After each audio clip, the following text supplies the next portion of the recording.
I'd like to welcome everybody to tonight's, the February 11th, 2025 Saline Area Schools Board of Education meeting. Welcome to everybody, including AP Gov students. I know you're out there.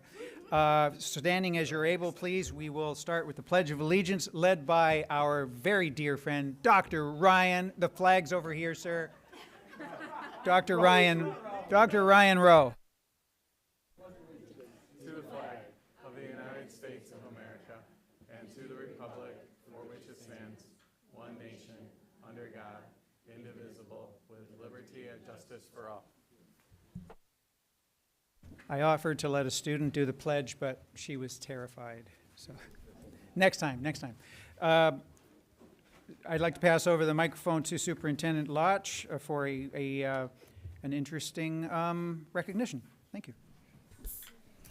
Good evening, everyone. We're very excited as both Grace Roth and Hunter Easton are two of the 120 Michigan State finalists announced for the prestigious 2024-25 MHSAA Farm Bureau Insurance Scholar Athlete Awards. The program's in its 36th year, and it's recognizing student athletes who participate in at least one sport in which the association sponsors, the MHSAA sponsors a postseason tournament. To be eligible for the award, students must have a cumulative GPA of 3.5 or higher and previously have won a varsity letter in at least one sport in which the MHSAA sponsors a postseason tournament. However, multiple sport participation remains the norm among the applicants. Students also are asked to respond to a series of short essay questions and submit 2 letters of recommendation and 500-word essay on the importance of sportsmanship in educational athletics. Class A scholarship recipients will be announced on February 18th. We're very proud of both Grace and Hunter being honored as 2 of the top student athletes in the entire state of Michigan. Let's give them both a warm round of applause and invite them up to the podium to tell us a little bit about themselves.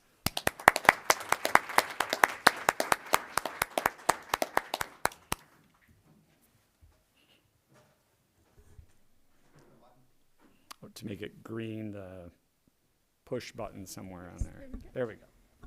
Good evening. It's an honor to be here tonight. My name is Grace Roth, and I've run cross country and track and played basketball for all 4 years of high school. I play French horn in Saline's concert band and was a member of the marching band for 3 seasons. I've been blessed to be a part of so many Saline programs that have supported my interests since elementary school. In the high school, I am the Executive Council Treasurer of National Honor Society and co-founder of a biology tutoring club that offers student tutoring before school on Tuesday and Thursday mornings. I'm a member of Students About Staying Healthy Club and Student Council. My favorite class in high school was Miss Dorlag's AP Statistics class, where I saw the application of the material I was learning in the classroom into a future career for one of the first times. She brought in a guest speaker that exemplified how data could make a difference in the real world, and that pretty much sold me on data science. Next year, I plan to major in data science and statistics. However, if reading was still considered a school subject, it would definitely get a mention. I love reading a good book, especially outside when the weather gets nice. In my free time, I love to run and challenge my sisters to basketball games in the driveway. I also love to bike and to color and to make ice cream runs with my friends. In the summer, I love hiking and sitting around a bonfire, and I'm a huge football fan. I am very grateful to be able to represent Saline as a student athlete through this scholarship. I hope that younger student athletes can see that it's possible to pursue many different passions. There's a big push to just focus on one thing as you go into high school, and there's definitely something to be said for narrowing your focus and not overbooking yourself. But I also think there's a lot of value in continuing to pursue many aspects of your identity. I've learned valuable communication skills as I've navigated school and sports throughout the last few years. I've realized that my teachers want to help when I'm not understanding the content I'm learning in class. In a similar way, I've learned to advocate for myself when conflicts arise between concerts and races and club commitments. I've had extremely supportive coaches over the last 4 years that have allowed me to be successful as well. Coach Stern, my cross country coach, has specialized running workouts for me during the basketball season. And Coach Hotop, one of my basketball coaches, got in the gym with me early to put up shots before school during the fall and the spring when I couldn't make it to after school workouts.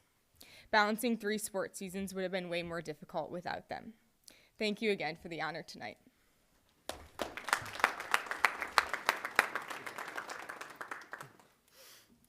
Hello, my name is Hunter Easton. Obviously, I'm a senior, class of 2025. I play baseball. And kind of before I get to talking about myself, I first want to thank Dr. Lotch and the rest of the Board of Education for having us here tonight.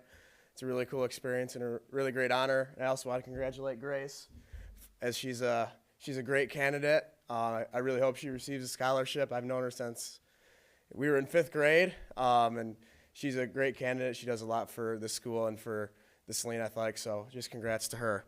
A little about me. So I play baseball. I'm the catcher. I've been on varsity for 3 years. We won the district championship back in my sophomore year, which is my favorite memory of Saline baseball. It was great to dogpile on the field and be with all of my team. I do a lot within Saline High School. I'm in a lot of different clubs. I am the class of 2025 treasurer for student council, where we planned prom, we planned graduation, as well as our homecoming events. I'm in the National Athletic Honor Society, where I was selected as one of 30 members nationally to meet monthly about athlete mental health and athlete leadership, where I've tried to incorporate that into our baseball leadership meetings and try and spread that throughout different sports in Saline High School. I am on the weight room design committee, which is going in soon at the high school, which I am super stoked to see. A little sad I'm going to be gone at that point, but super excited to see all my teammates get to use that in the future and me being able to come back and use the weight room. And then finally, I was a student section leader this year, where one of the most fun experiences of my high school career happened. We put on our high school game day show in an effort to bring the community together after obviously some tough issues in Saline. Shout out our amazing SHS video crew for helping us out with that. They were awesome. Some of my favorite classes in the high school, one of which is marketing, where we got to do sales presentations, learn about supply chain management, and learn about customer service, which was all really fun. And I am working the edge this year, which is a blast. And then another favorite class of mine is AP Econ. Mr. Kaziz's final year. He's a great teacher, and I've learned a ton about everything from monopolies to supply and demand, a ton of different stuff. So those are kind of my favorite classes. And in closing, I would say the city of Saline, it's all about positivity, kindness, and this great community. And I think I've tried to embody as much as I can of bringing this community together in everything I do. And I'm so happy that I'm able to be here and talk in front of all of you and be a part of Saline baseball, Saline athletics, and Saline High School. So thank you. Don't sit down quite soon enough. Do you want to do questions before we We could do a question or two if there's anything on the board or we members. could just go. Okay, Yeah, let's Jennifer, Steven? What amazing representatives you are of the school district. I'm like beaming. Grace, I have to say you are an absolute pleasure to watch run cross country. I'm such a fan. Hunter, I really like that you talked about mental health and mental wellness and athletics. So thank you for doing that. And I hope to see you at a baseball game this spring. Thank you. Thanks. Okay, so what we're going to do next is we're going to meet over here by where Jackie Martin is, and she's going to take a picture of the board and Hunter and Grace, and then we want to do that with your family. So we'll go first with the... Feel free to come up with your cameras, families. I know you've got them ready.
Thank you, audience, for your indulgence. This is the public comment section. A member of the public may address the board briefly for up to 3 minutes or request to be scheduled on the agenda of a future meeting. Please note that students will be given priority to speak on any topic. The first public participation portion is limited to 1/2 hour normally and limited to agenda items. A second public participation portion will be offered at the end to allow for any other comment. Individuals addressing the board should take into consideration the rules of common courtesy. The public participation portion cannot be used to make personal attacks against a board member, district employee, or a student. We just had the one, is that correct, Ms. Yunke? Jessica Hendricks Pickles, please. Thank you. Our Secretary Berwick will hold up a yellow card when you're at about the 2 minutes and 30-second mark. Okay. Thank you. All right. Good evening, members of the board. As you begin the search for our next superintendent, I urge you to consider what truly makes a school district successful, not just in reputation, but in its ability to serve all students. In today's climate, the words diversity, equity, and inclusion have become politically charged, but the fundamental values behind them are not controversial. They are the foundation of any school system that claims to care about all students. Every child should feel represented in the curriculum, included in their school community, and safe in the environment when they spend most of their waking hours. These are not radical ideas. These are the bare minimum of what a functioning educational institution should provide. Yet time and again, we see these priorities set aside in favor of optics, reputation management, and quick fix disciplinary action. A strong leader will not simply seek to silence issues for the sake of public image, but will acknowledge the complex, systematic work required to create real change. Restorative practices cannot be an afterthought. They must be a first step, a foundational approach to discipline, not a footnote in a punitive system designed for convenience. Students must be taught not just academic content, but how to navigate a diverse world. Interrupting bias, recognizing harm, and learning from mistakes are not just extras, these are essential life skills. Discipline should educate and repair, not just punish and remove. Schools must stop treating serious racial incidents as isolated events requiring swift and harsh discipline just to make a headline disappear. We cannot continue pretending that the problem is solved when a single student is removed. That approach does nothing to address the deeper issues in our district. Instead, we need leadership that invests in ongoing mandatory staff training, not just optional professional development that could be ignored. We need measurable, concrete goals for improvement, not empty rhetoric that fades after the public spotlight moves on. Additionally, federal law guarantees students with disabilities the support they need, not the support that's convenient for administrators to provide. We need leadership that will uphold these rights without families having to fight for what should be automatic. And finally, we must examine what due process should look like. When serious incidents occur, there must be a fair, transparent procedure in place. Procedures that do not allow for bias, fear, or self-interest to dictate outcomes. A school district that prioritizes the well-being of all students must ensure that no child's future is sacrificed for the sake of a quick resolution. We cannot afford another leader who's more concerned with maintaining appearances than with doing the difficult, necessary work of real change. This district needs a superintendent who understands that their job is not to protect the comfort of the most powerful, but to protect the futures of the most vulnerable. The students of Saline area schools deserve better, all of them. Please choose a leader who will rise to that challenge. Thank you. Thank you very much. I just have 2 quick things to say. I ran into Mrs. Hayes this evening, the music teacher at Heritage, and she said the junior band starts at 7:30. So if we can hustle the presentations along, we might all be able to get out in time. Okay, I doubt very much that that'll happen. This past weekend, one of our board members ran a marathon of sorts. She took 6 courses through the Michigan Association of School Boards, and I just want to gift her with a pen for their 75th anniversary. It's a special pen. It's not a real diamond, sorry. But Darcy Berwick, thank you so much for doing that. Appreciate that. That was a Herculean effort. 6 courses. I don't think I even did that. That's a lot. 3 one day and 3 the next. Thank you so much. At this point, I'd like to have us revise or amend the agenda. I'd like to items can be added or deleted at this point, or the order changed at the request of an individual board member or the superintendent. The agenda item has to be approved before proceeding further. Do we have a motion to proceed? Michael, I just had a point of order and clarification. course. Did you want to just, for the item, for item number 15, did you just want to mention the names later, or would I'm you like gonna to mention them. revise? I'm going to Okay. mention them. Then I would like to approve the agenda as printed. JS. Do we have a second? I'll support it. Kirby. BG. Thank you very much. All in favor, please say aye. Aye. Aye. Opposed? Good. We have an agenda. Thank you very much. I'd like to introduce, am I introducing this gentleman, or are you? Oh, thank you very much. Get ready. You're on. I'd like to introduce you to Dr. Ryan Rowe, who is going to, he did promise me there'd be no arithmetic, but I saw some numbers in his presentation, so all bets are off. Good evening. I'll just let you introduce yourself. You're so good at it. And Oh, thank you. Sure. Thank you, Dr. Lotch and President McVeigh and Board of Education members. Thank you. I always appreciate being here to talk about my passion, which is experiential and applied learning, including career technical education efforts. This has been a focus of the 9 district superintendents, workforce development, and our post-secondary partners now for 3 to 4 years. I'm fortunate to be at Saline Area Schools Board of Education quite often to provide regular updates. However, I'm making the trip around to all 9 Board of Education meetings over the next 7 weeks to provide each district with an update on our CTE efforts. So thank you for the time this evening. In Washtenaw County, we certainly are looking for a world-class education for all of our students. It comes through in different forms and formats. So career technical education certainly would be one of those opportunities. However, advanced placement, international baccalaureate, FIRST robotics, dual enrollment, and Project Lead the Way, amongst others, provide an opportunity for students to immerse themselves in real-life, hands-on experiences that combine their purpose with their passion. How do we get there when we look at a world-class system of education in Washtenaw County when we're in the economic hub of the state of Michigan? When it comes to career technical education, it looks different than perhaps what we were involved with when we were in school. School looks different today than it did when we were going through both our academic core classes and our technical aptitudes as well. So we have to shift mindsets, and we've been doing that with blending our continuous improvement with innovation, future-focused programming. Launching new programs. So we'll talk a little bit about the programs that have been launched throughout Washtenaw County in this presentation. We're engaging the community.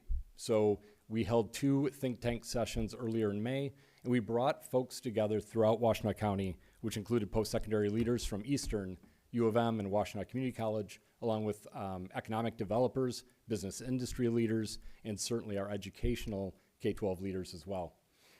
We're looking at a data-driven future. So we have entities like the University of Michigan Youth Policy Lab right in our backyard. They have been at the forefront of examining the lack of access to CTE programming, not only in Washtenaw County, but throughout the state of Michigan. And then we've been collaborating with business industry partners, which we certainly need to as we move along this journey. The system as it is and was, so we in Washtenaw County, we'll look at a map in a few minutes, but we have a decentralized system. Back in the day, Ypsilanti and Willow Run really had a strong, robust career technical education center on the east side of this county. Obviously, due to economic issues, that has shrunk. At the same time, the Southwest Washtenaw Consortium, which back then had 5 districts, joining was Lincoln in 2009, has grown exponentially. And so when we look at the Southwest Washtenaw Consortium as one consortium, Ypsilanti as a district, Ann Arbor Public Schools in Whitmore Lake, we have functioned differently, not in a centralized manner. So it's led to an inefficient and complicated transportation system. Comes as no surprise to anyone in education. That's one of our greatest barriers, is transportation. Teachers work for local school districts. They don't work for the ISD. Enrollment is below demand. So we'll talk a little bit about wait lists this evening and where we have students waiting to immerse themselves in career technical education, but due to a lack of supply, they're not able to access those. And then we lack a countywide system of career awareness and exploration. We look at this journey as early childhood through 12th grade, and the new Michigan Career Development Model I just handed out to you does take that from early childhood to 12th grade. one thing we would not argue against is we have to start much earlier in that career development process.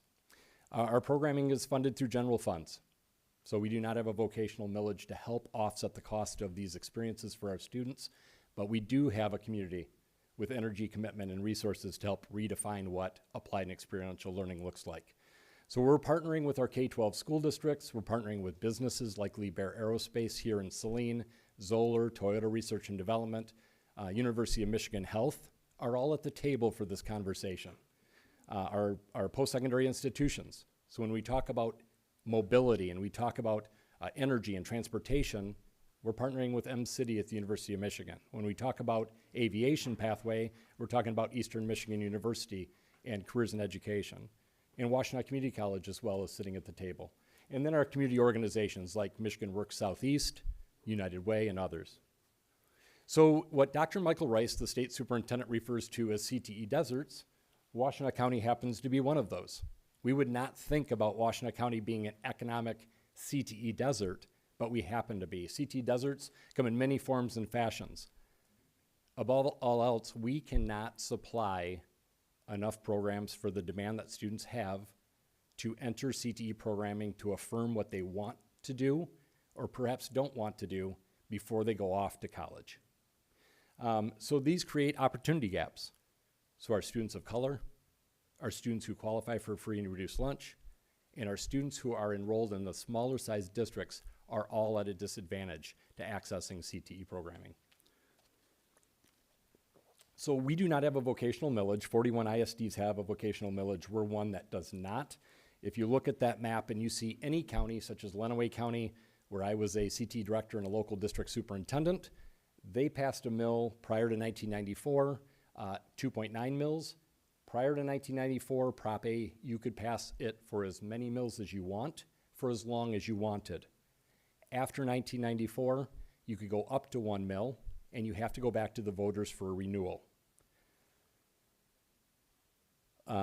Just to give you a glimpse of what a vocational millage would look like, a 1 mill vocational millage is basically going to generate $20 million here in Washtenaw County. Currently, how do we fund our CTE programming? So to put this in perspective, we have a federal Perkins grant that we receive. That Perkins grant's about $585,000 per year in the county.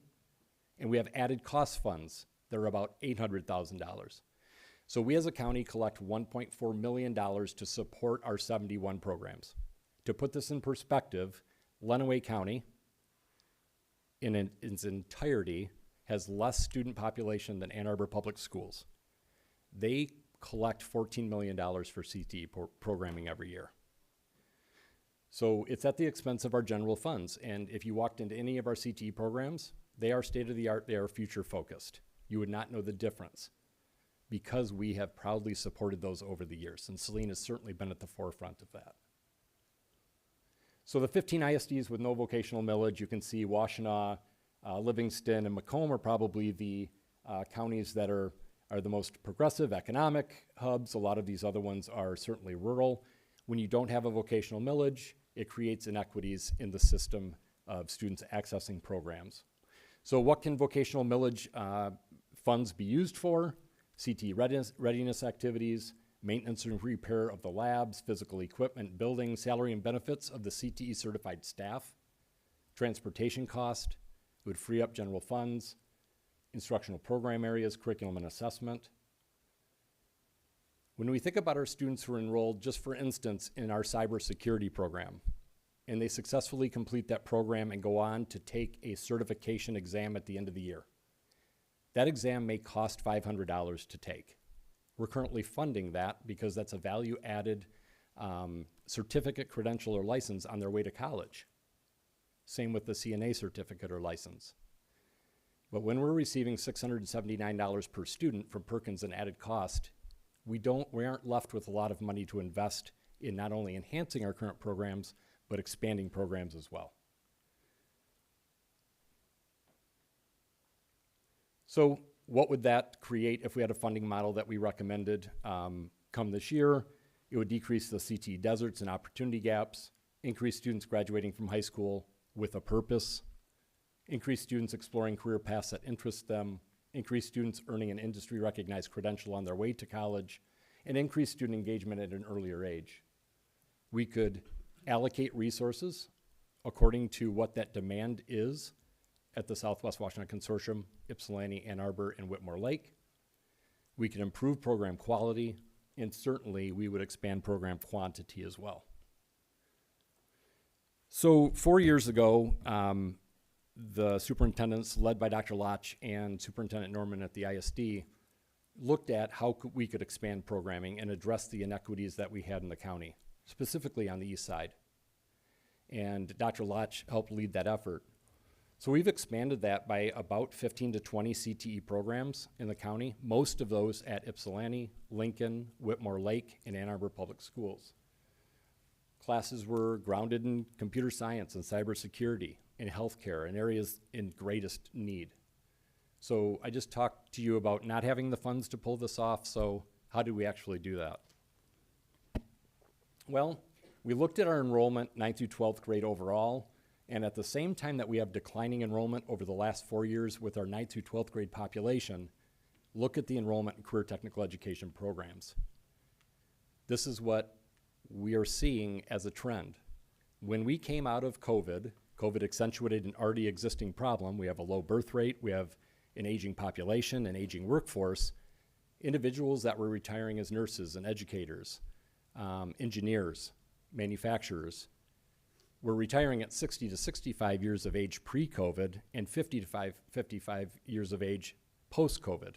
So we accentuated an already existing talent pipeline issue, and I think students are re-examining the value-added ways in which they can approach college at this point in time. CTE happens to be one of those. So how did we get there? How do we expand programming at the rate that we did? We had a CTE equipment grant. So legislators said, you that do not have a vocational millage in your county, we will grant you through grant funds, CTE equipment funds, $535,000 in 21-22. So we updated equipment in all of our labs, health science, manufacturing, welding. Some of that equipment was 15 years old. What we did in 1 year was what we couldn't have done without these funds in perhaps 10. The next year they came back, $576,000. We expanded more programs. We enhanced the programs that we had. Last year, $1.153 million. So over 3 years, we're investing $2 million in CTE programming. And come this year, we're allocated zero. So we've reached a tipping point.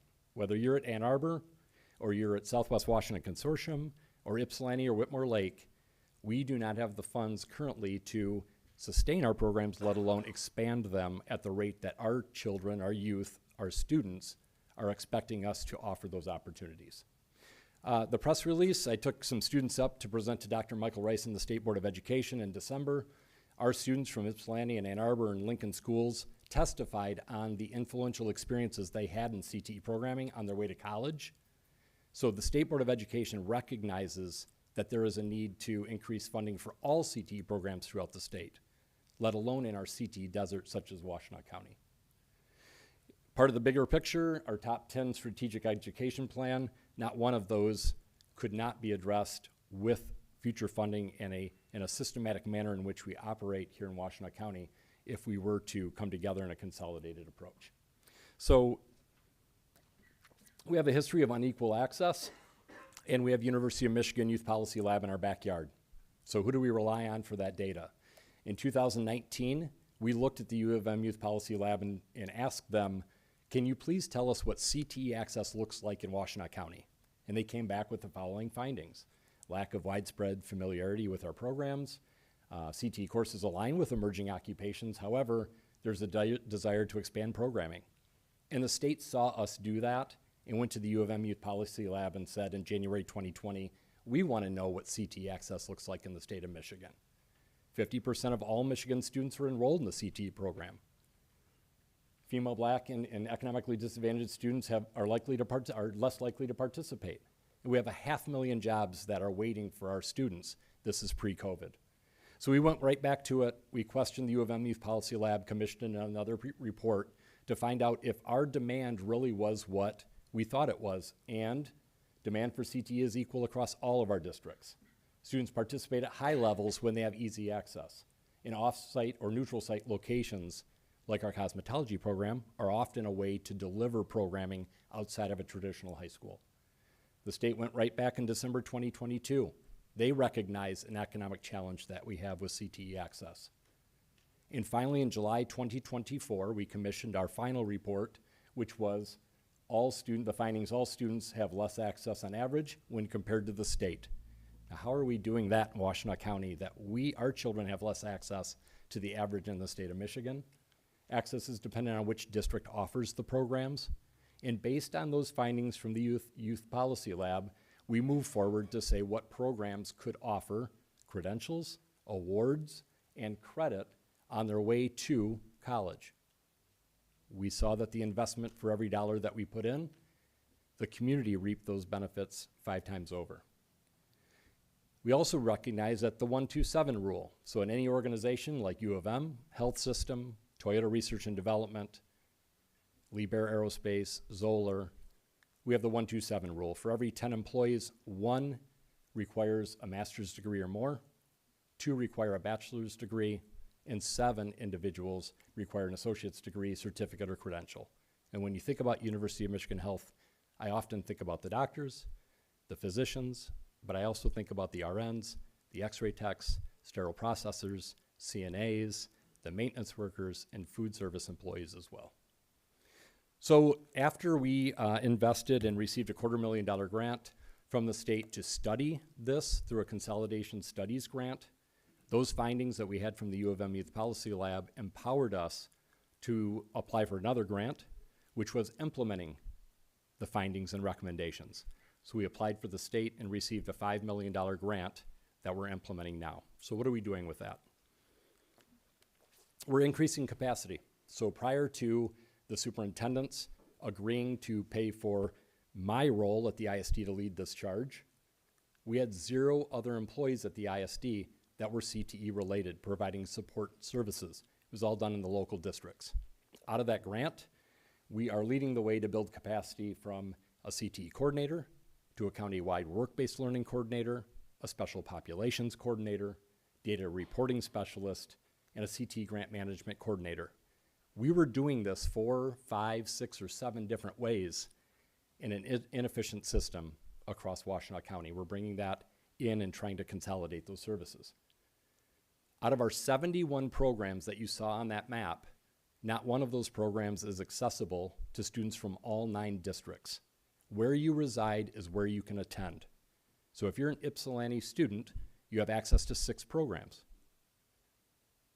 If you're part of the Southwest Washtenaw Consortium, you have access to 30. We have 1 welding program in the county.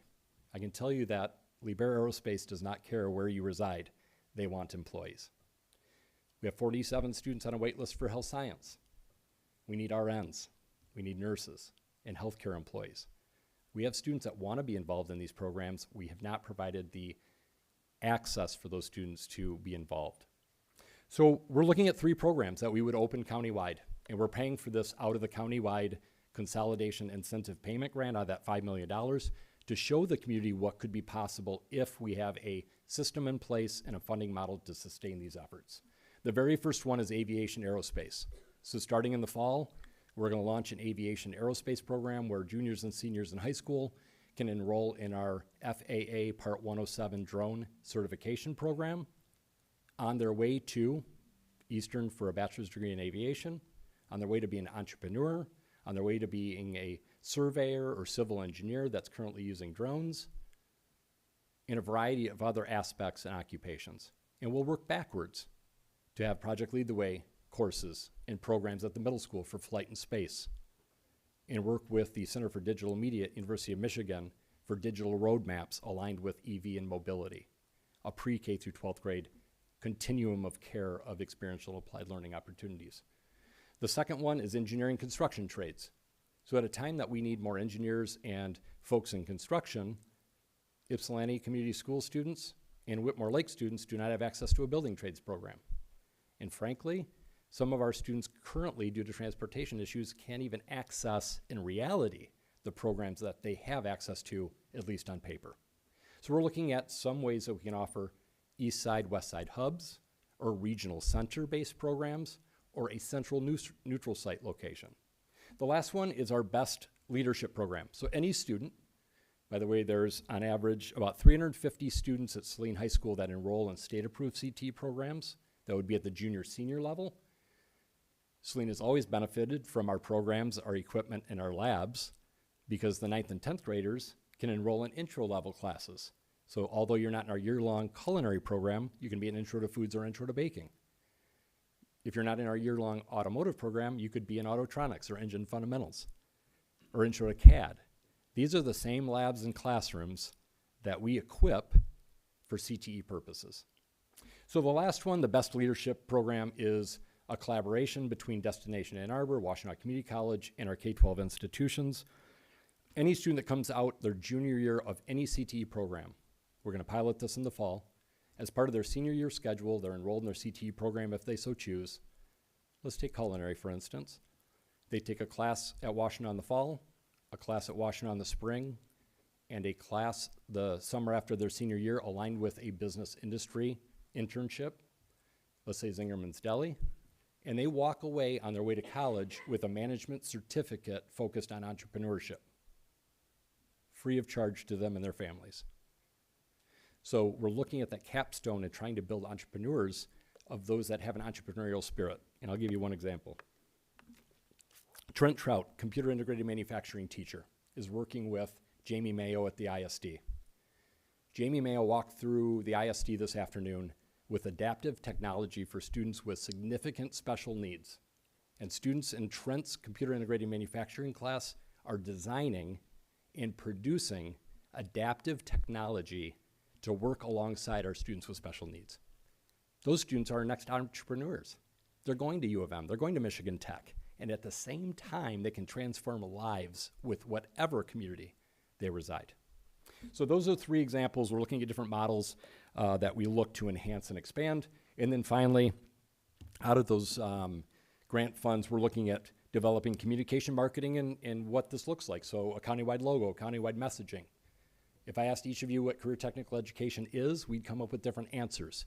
So we've had focus groups with students, 4,000 surveys were answered so that we can come to consensus around what values in education does this community stand for when we talk about experiential applied learning. We'll hand that data over to Forthright, who will do a report to the community.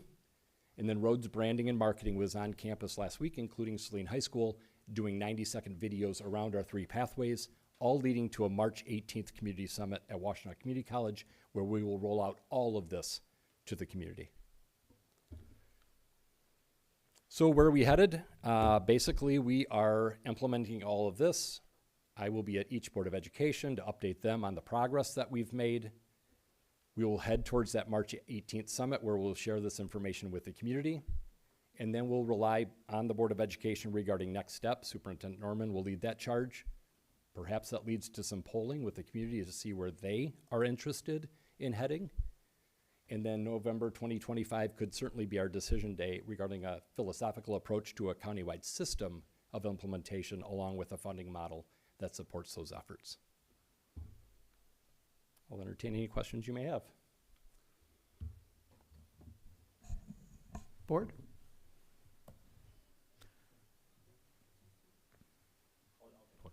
Sure, Jason. You had mentioned the certificates at the end of some of the programs to take the tests to get the certificates. Has there been any research done in the private sector for scholarships or anything like that? Yep, so certainly we're working with different entities, I would say nonprofits, along with folks like Toyota Research and Development that has probably supported those certifications that align with their industries. We've really worked with a variety of different constituents who have added to the charge of that funding model. They know the situation we're in, and I would say we can't rely solely on a vocational millage. We really have to rely on those foundations and scholarships to help our students. We've relied on our post-secondary partners, business industry, and then folks like Michigan Works Southeast can help as well. as you know, I'm very interested in drone and the aviation program, especially because we have one at Eastern, and I'm a drone pilot, or at least I used to be one before my latest drone crashed. But I just wanted to say I've been seeing corridors opening up near busy air passages for the delivery of meds that are just starting out. They're working out all those details. So in 2 to 3 years, I'm really excited that some of our students are going to be in extraordinarily high demand, assuming these programs are funded and carry on. So I want to thank you for that. Thank you, Michael. And all of these great programs. Brad?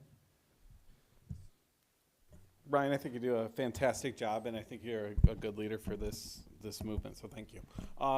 So a couple of things. So if you want to scroll back with me to, I think of things, I've got a couple things. Finance-wise, go to that not all are equal funding slide.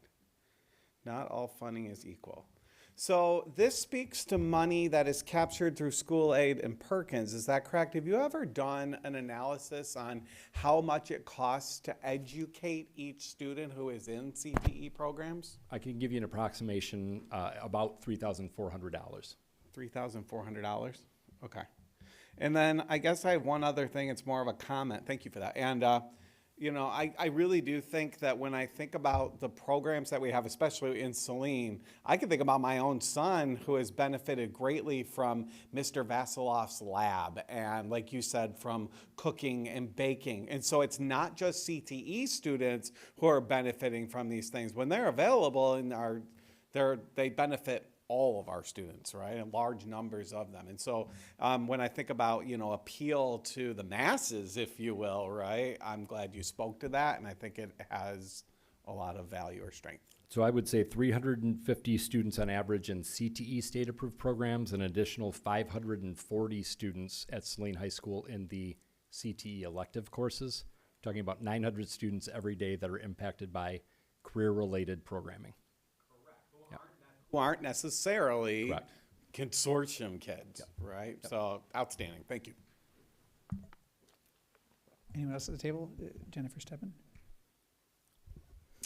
I always love to welcome you back and your energy and passion for all of these activities. So thank you, Ryan and team. One of your slides said you'd like to increase student engagement at an earlier age, and I could not agree more. And you gave one example about aviation aerospace, perhaps entering the middle school also down the road.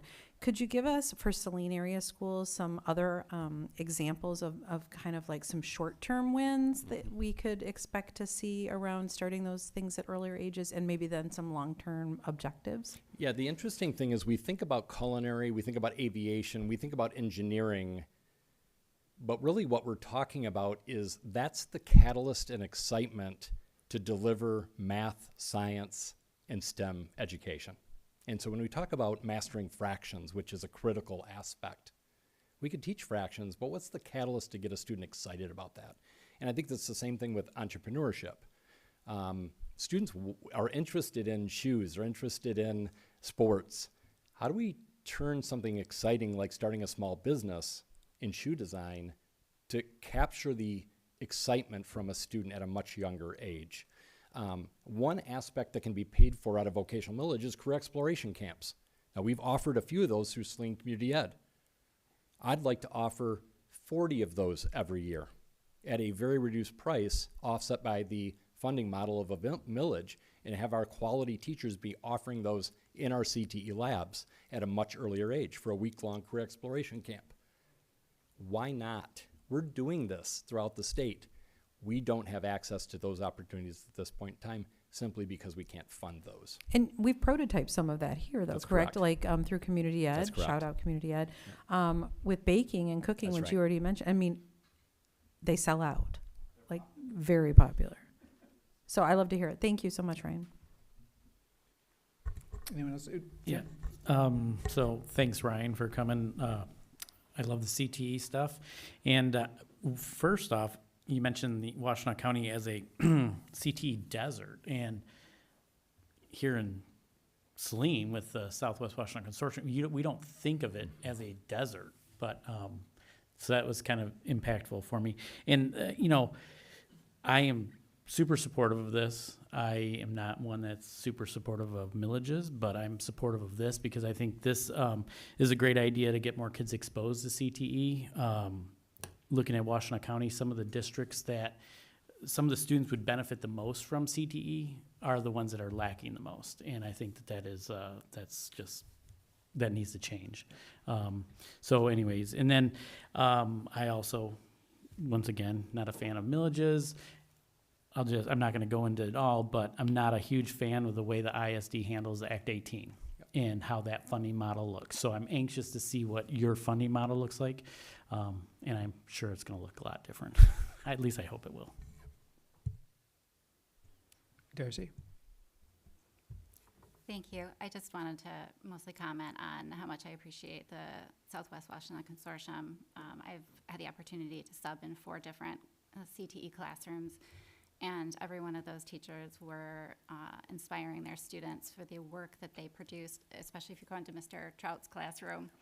All of the 3D printouts and the machining that they've done is incredible, and those kids are there because they want to be there. Not that they don't want to be in traditional math, English, and science classes, but this is exciting for them.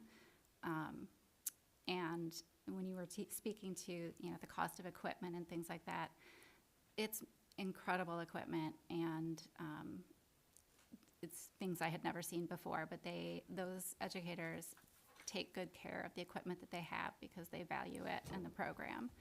And so I would really love to see them expand. Thank you.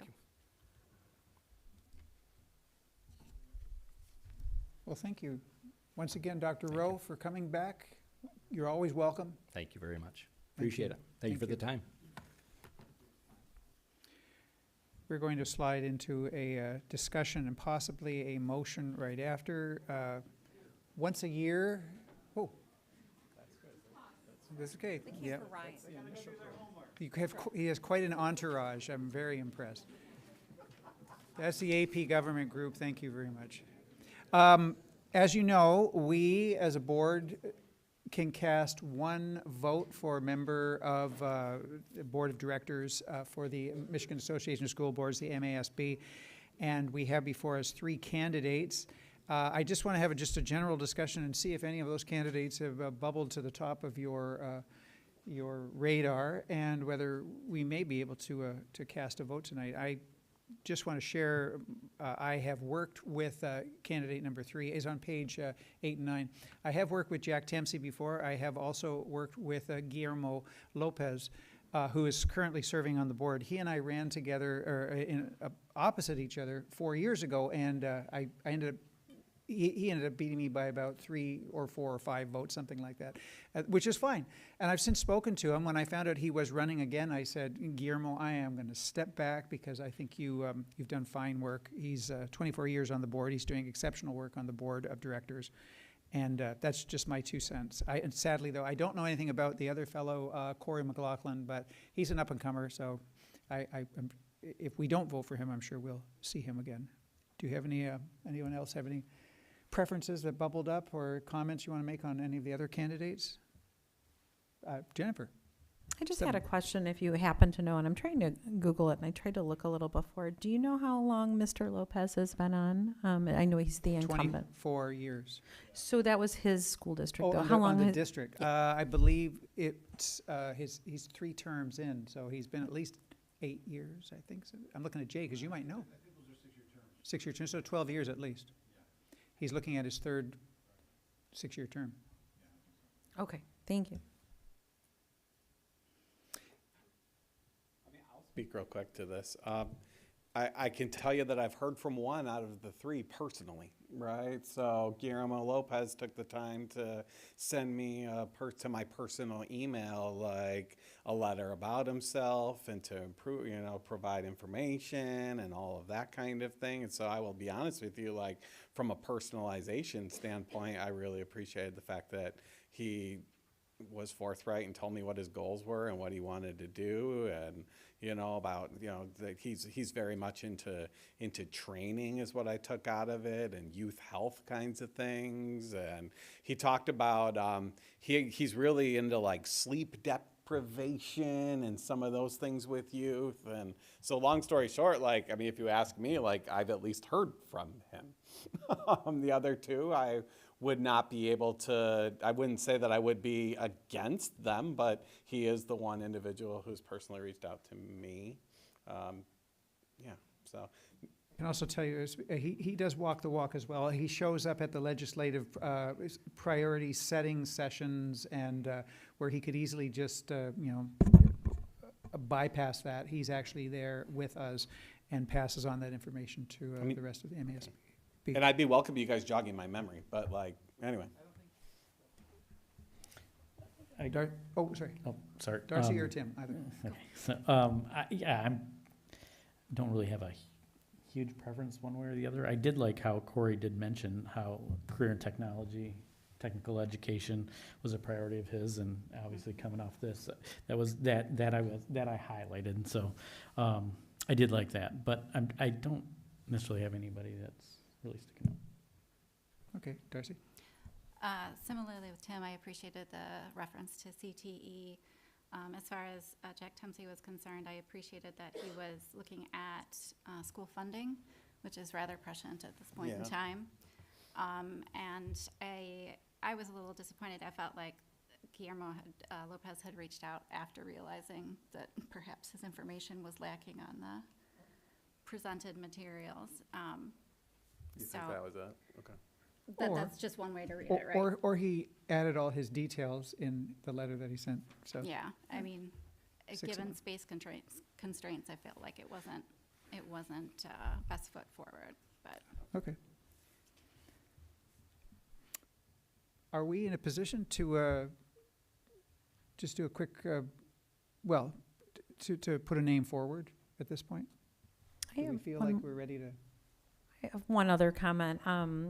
I did notice that Corey in the board packet, speaking of MASB certifications and things, has been, is that correct that he's been on his board 11 years for Jefferson Schools, but has completed just the CBA 101? Am I reading that correctly?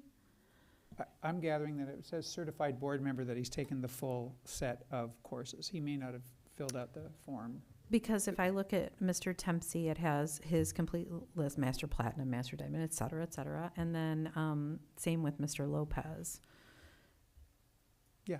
Well, they, having done this before, they do ask you what's the highest level that you've achieved. Okay. And you pop it in, and then they automatically populate all the levels. But so it does look like Mr. McLaughlin has not done a great many MASB CBA courses.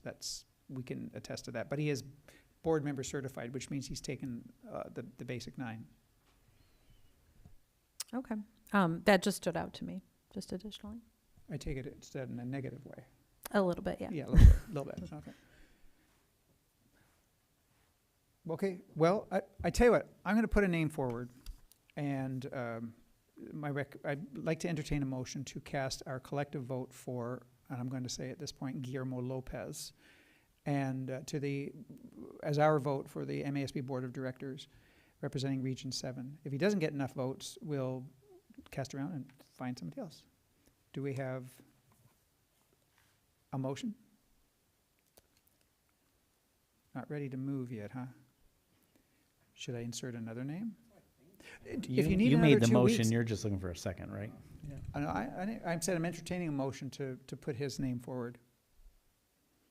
If we're ready. If not, I think we still have another 2 weeks. So Ms. Yankee can maybe remind us, the vote is due next month, correct? Yeah, March 3rd. So if we really needed to, we could wait. We could ponder this for another 2 weeks and come back to the table. Does that work for you, or do I have a motion to put his name forward? I'm not sure it's going to get better for me. Like, you know what I mean? Like, this information is not going to change in this packet. I don't know. You guys talk to me. Like, help me. A motion to move to, as it's written here, move to cast our collective vote for Guillermo to the MASB Board of Directors representing Region 7.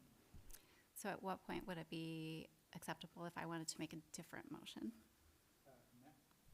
Well, now go ahead and make a motion.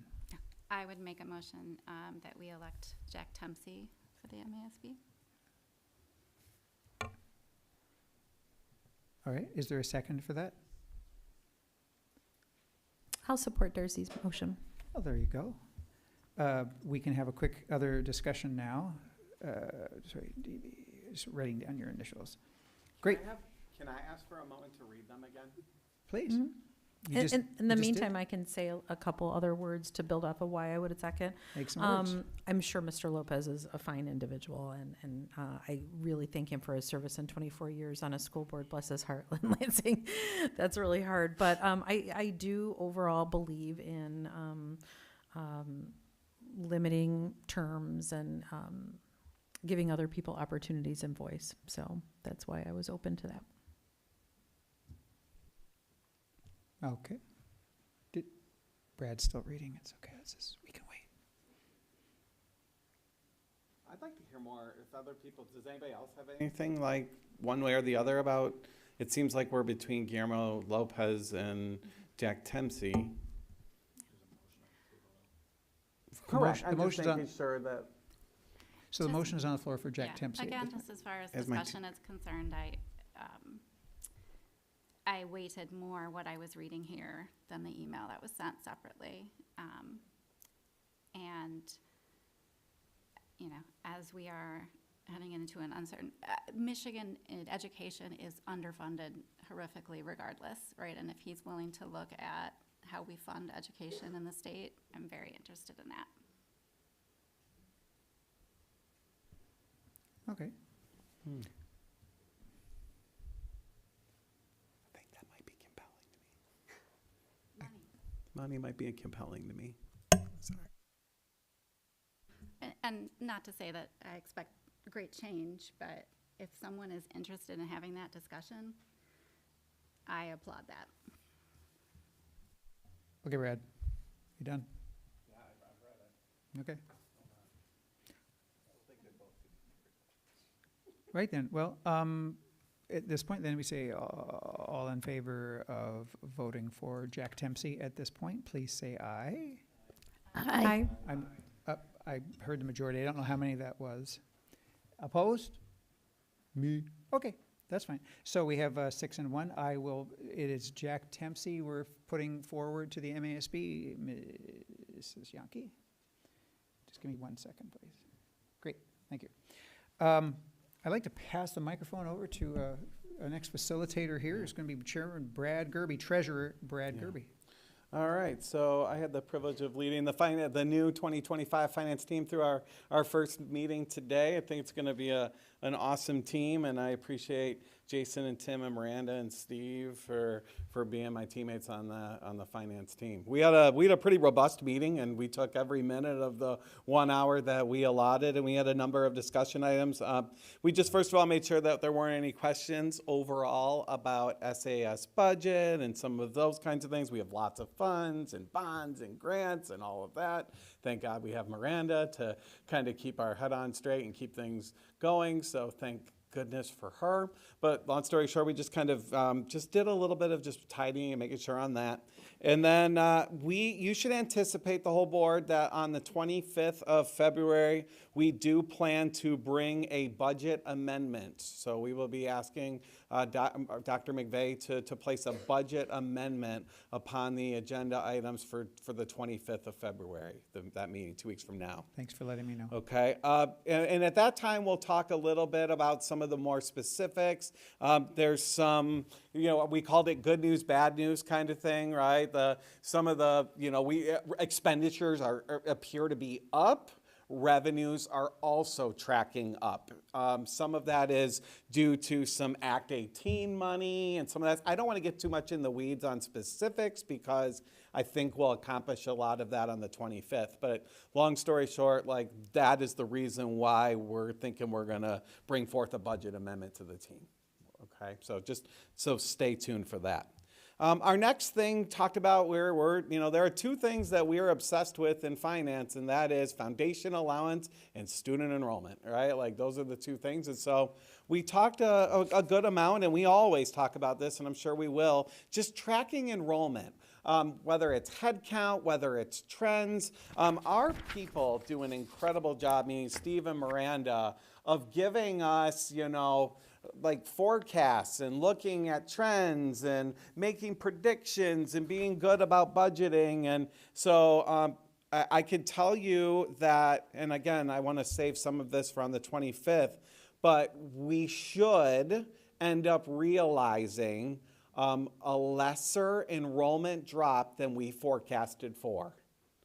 And so that's always good news, right? Like, it's always good when we, in revenues, then should have more money than we thought we would have. So just, it is tracking in that way. Again, I know I'm being really vague, but official count days, and I guess this upcoming count is actually for the 25, like, fall one.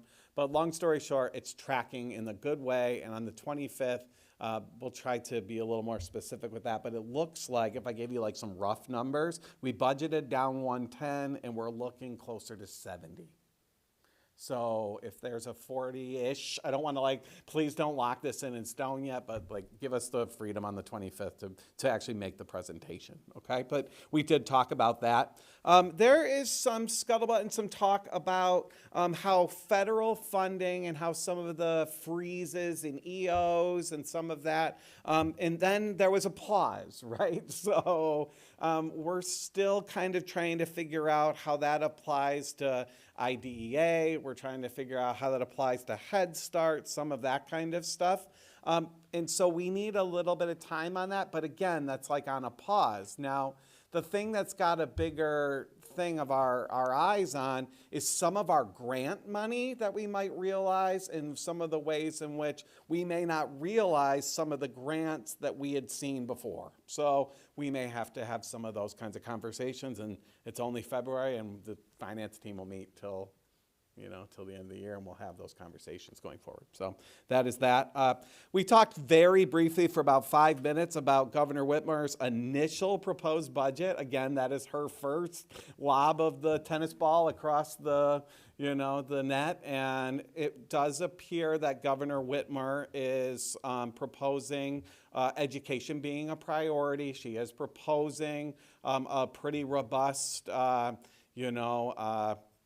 increase per pupil, but at the same time, the devil will always be in the details, and it's the governor working together with the legislature, and that legislature is now bipartisan. So there's going to be some things that happen through that process. So we talked about that. And that was a full hour, and I think I've hit on all the marks. So if anybody from the finance team thinks I left anything out, please chime in. I'm sure they will. Well, thank you very much, Treasurer Gerby. I appreciate that. We've shuffled around the agenda just a little bit to put Mr. Bennett a little later. So administration comments and board updates as follows now. Dr. Lodge. Right, I'll start with just one, and that's that we're really excited that our unified sports program is really taking off under our special education leadership, both the administration and our teaching staff. And it's been great to watch and see all the students who involved in this. In this case, basketball. So we have another unified event on Friday at the high school, and that's at 10:15. I'll be roughing again with Special Education Director Volker, and looking forward to it because I'm just going to enjoy this one now that I'm out from under the agreement I made with Coach Short when he hit that half-court shot at the last one to call a snow day. So looking forward to it, and we're a 50-50 for a snow day on Thursday. I'll just say that now. I'll get a lot of emails from the students. That's what I'm going to tell them. You should collect these emails and share them with the...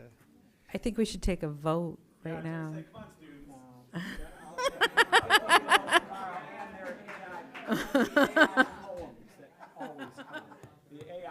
Student-led. No, I'm just kidding. Yeah. There's another tool called UDO where I created the ode to a Snow Day Steve, and as an AI-generated song maker. We'll go up and down the board table at this point. We'll end with Jason and start with Tim. if you have anything to report. Not a lot, but I did sign up to go to the Chamber Legislative Lunch on the 21st, just kind of hear the state of the communities and stuff like that. Also wanted to mention, Black History Month is this month, and I read a book called American History in Black and White, and it was really quite eye-opening to read and kind of understand kind of the history and learn some of the names of people that had a huge impact on our history that you don't hear about every day. And so that was kind of an interesting book to read. Appreciate that, Tim. I wrote it down. All right. So I just have one thing that's on my mind. My kid this week was talking about how excited he was to go to Spanish club, and then I asked him, "But you're not in Spanish." And so, like, my point is this: it got me thinking about all the clubs and organizations and things that people do for kids in our school district, just because kids like them and want to be a part of them and want to have somewhere to be, and they just think it's fun and they just think it's good to be with their friends and all of that kind of stuff. And that happens because of incredible advisors, I'm sure. It happens because of engaged teachers, all of that. So I just wanted to give us, I guess, a shout out, because I found myself thinking, how cool is it that my kid has clubs that are things that are just, he just likes and are fun for him. So thank you to the people who put effort into those clubs. So I did do a marathon MASB class, so thank you for my diamond pen. And weather willing, I will be going to the CARES board meeting tomorrow evening. And if you could please just give me a heads up on snow days, because I'm going to start getting texts from my nieces any minute now. Just 50-50. Yeah, but that's not going to cut it. The audience may think that we are well aware of these snow days. We find out when you find out, because I'm not driving around the streets at 4:30 in the morning, as like Dr. Lotch is, to see if he can still stay on the road. I would just want to say thank you to the district. I spend every 2 years, I go to the National School Boards Association in Washington, D.C., and this was, and I appreciated going. I spent two and a half interesting and intense days in D.C. listening to a number of presentations. Actually, remarkable how many of them were dealing with AI. There were just as many dealing with executive orders from the White House as they were dealing with artificial intelligence, which I thought was most interesting. We also had a lot of presentations from our very own Jennifer Smith, who is our legislative liaison. If you see, you probably have received a lot of her emails already from MASB. She's great. She's very knowledgeable, and she's usually the one who's tapped to give a lot of the updates. I also wanted to share, I did get a chance to listen to and actually speak with Senator Peters and Senator Slotkin at the Hart office building. The 9th floor is very nicely done. They do breakfast really well in that building. One more thing. Yeah, I could talk a great deal about AI, but I'm not going to. But I just want to say thank you. It was an interesting experience. A lot of networking happened, and nope, that's it. I hope you all got your NSBA pens. Thank you very much. And apparently you were supposed to get some noisemakers if you had thought of it, but that's okay. Well, I thought I actually have pom-poms in my car if you really want me to go get them. But we did put the noisemakers away on Saturday, but I'll lead with that. I wanted to really thank Steve for coming by to our competitive cheer invitational on Saturday. The varsity cheer team is headed into districts this week, and it means a lot to see a superintendent out in the district attending all sorts of different events.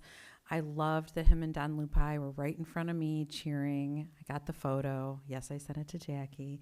And I just wanted to thank you because I know how busy everybody is on the weekends, and that you made the time to stop by and support both the middle school and the high school girls. It meant a lot.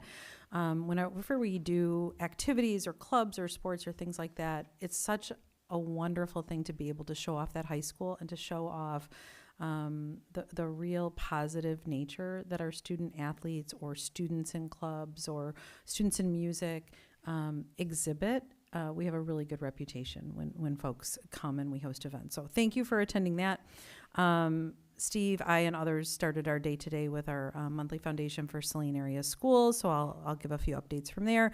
the student representatives did mention, I think it was them that mentioned this possible snow day, so that has already come up today. I would invite our staff to remember that we have $30,000 in remaining grants that they would like to give out this year. So if you have ideas, please look at the foundation how-tos on submitting grant requests for buildings or for individual classrooms. Our big fundraiser is coming up on February 28th. I sent all of you an email today if you happen to be able to come or would like to possibly support through the live auction link that's going up on February 21st in case you can't come to the event on the 28th. Invited Brian Marl and the city as well. We want to get as many people as we can at Travis Point on the 28th to just have a good time, support the students, and see some dueling pianos, which I've never been to one of those before. So I'm very excited. And I think it's Katie Nadig's cousin that's doing it. Is that right? Yeah, I don't know. So should be fun. Let's see. Some ideas around things that they're auctioning off. I heard University of Michigan football package for 4, Victor's Lounge access, radio show access. Our elementary families will love the Kalahari suite package on the auction, on the silent auction. So some pretty cool things. Keep it in mind for your schedules. I did attend 2 MESB classes this week for the winter intensive, and when I logged into the portal, I found out that I just achieved level 4 master board member. So I knew you'd be happy about that, Michael. And then the last thing is, I know that our district and our unions are talking about our calendar for 25-26. I would just please ask that before it comes to the board, we're mindful of all holidays and scheduling of activities. I know we had a move with homecoming last year, appreciate that. But if we could kind of take a look at that before it comes to consent, that would be fantastic. Remembering those special dates for everybody. Thanks. Dr. Gold?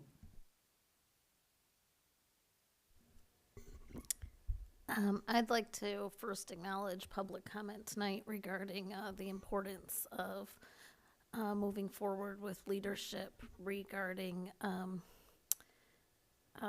restorative justice and healing the community and moving forward as a community with our diverse student body and our diverse country in mind. Thank you for speaking up. I will keep your words in mind as we move forward with this process. Along those lines, I had planned to speak tonight a little bit about Black History Month, and I just thought I might highlight a few things that I did not learn about in high school growing up in Michigan in the 1990s that I think my kids, or at least one of them, did learn about in Saline area schools. So I wanted to mention the Tulsa race massacre and the Black Wall Street and the successful community that was disparaged during that time. I wanted to mention Dr. Ossian Sweet of Michigan, a physician in Detroit who was attacked by a mob of people unhappy about him integrating his community and placed on trial. I wanted to mention Madam C.J. Walker, known as the first female millionaire in this country. These are just a few people that I've been thinking about this month, and I am grateful for our teaching staff continuing to highlight history that too long has gone untaught, and I'm grateful for this month and the opportunity to highlight it. I need to start doing better with the CBA classes because Darcy's making me look bad. So thanks, Darcy. Since Brad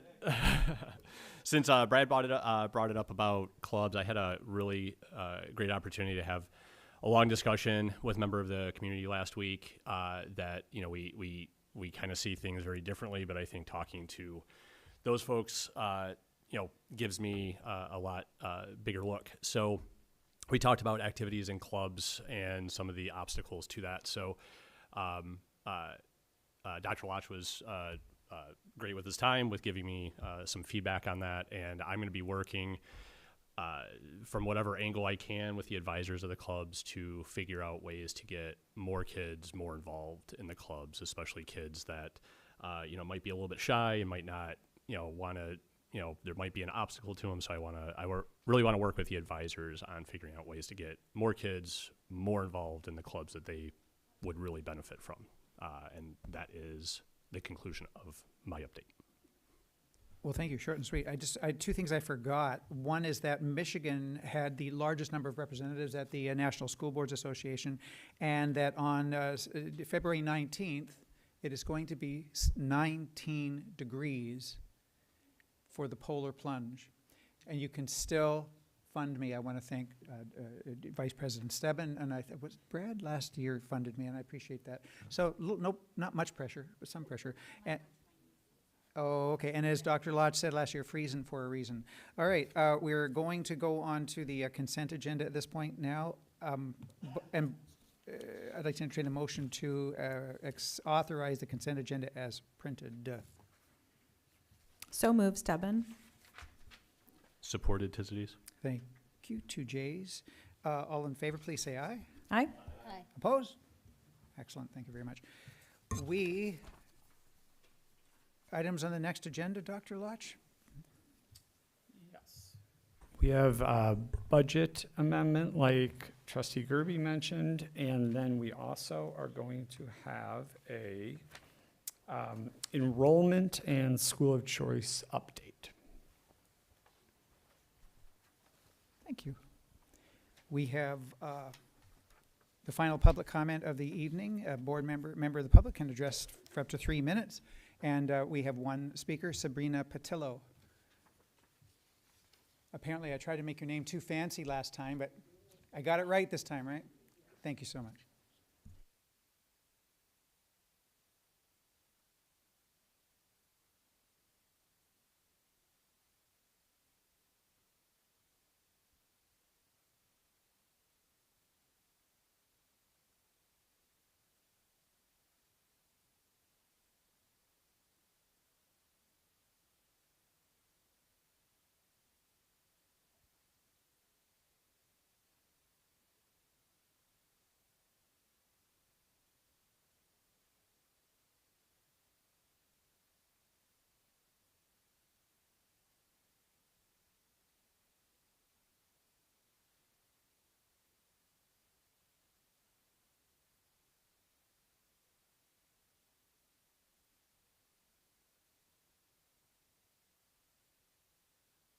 Thank you. I appreciate that. So back in September, my son was racially targeted. That's been 5 months ago. I haven't heard anything from Saline. They haven't said anything to the students, the athletes, the parents, no community conversations, nothing. But what I've been doing is I've been reaching out and talking to people. We've been speaking. Talk to people that are action-oriented, people who care about this community, people who care about the horrific legacy of the injustice in the Saline area. Your silence is loud and clear. You remain silent and active and waiting for this to blow over, but I'm not that person to let it go. I have 2 boys that need to see me stand up for them when nobody else will. I gave you the benefit of the doubt a few years ago when my oldest son, Joshua, was a part of racial epithets with Saline football team. You made some strides back then. However, it is so different now. No accountability, no transparency, no communication. If you truly cared, if you were truly concerned, things would be different. I played sports, basketball, and ran track, and I remember those days of coming to Saline High School and the things that we heard, the things that we had to endure. And my sons are going through the same thing. That was 50 years ago. 50. My experience as an adult and as a parent, and now my children are experiencing the same thing. I'm saddened. I'm saddened that I gave the community and the school board an opportunity a few years ago. I'm saddened because it seems to be the flavor of the month. Let's just say what we need to say, let's do all these initiatives, but we really don't think they're going to flourish. Once the news coverage has vanished, so did the conversation, the transparency, and the work. I've spoken before you a few times. I've spoken to the school principal, DEI, I even spoken to a couple of board members. One board member. All conversations were met with sympathetic, empathetic emotions. Everyone appeared to be attentive, understanding, and ready to act. But what I've encountered is everyone pointing the finger of why they can't do this and why they can't do that. All talk, no actions, no ideas, no communication, and no transparency. I am not going to allow this to be swept under the rug. It's not in my DNA when it comes to my children. When I say my children, I'm not just talking about the two that I gave birth to. There's other children at Saline High School that need you to help them. Again, your silence is loud and clear. Your actions are loud and clear. Your inactions is loud and clear. I'm sorely disappointed. New leadership is needed, along with someone who knows his or her job and the responsibility to all students, the underserved, the overlooked, and the undervalued. Thank you. Thank you, Mrs. Patillo.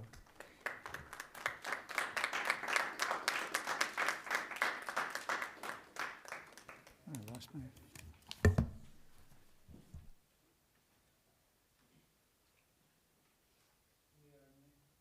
We're now, the next section is, it's all you, Jay.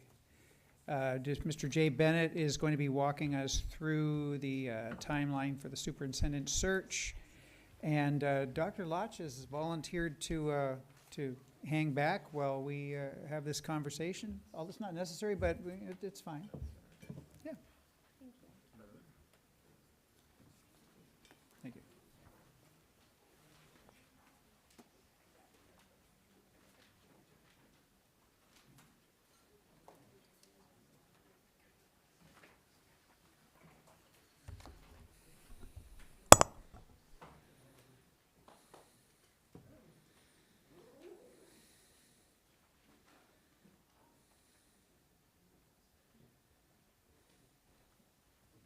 Jay, we had to dial it down to 15 minutes.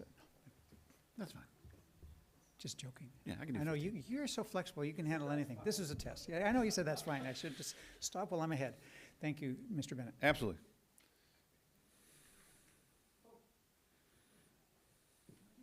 She's here.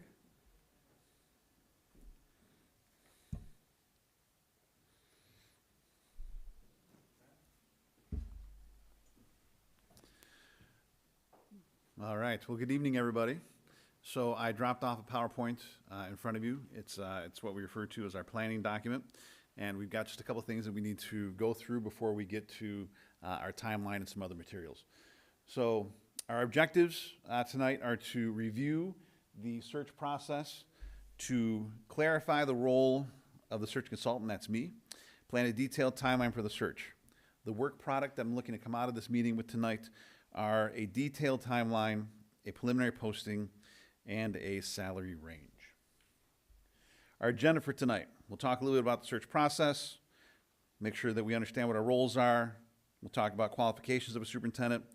We'll talk about adoption of the calendar and the search plan, and then we will adopt a preliminary posting. And when I say adopt, that's a loose term. There's really no need for any formal adoption per se, just as As long as we're all happy with the timeline and happy with the posting and everything, then we can go forth and do. All right, so search process, as we talked about in my first presentation, we're looking right around 14 weeks or so. Weeks 1 through 3 preparation, that's where we are now. Just reminders about the Open Meetings Act.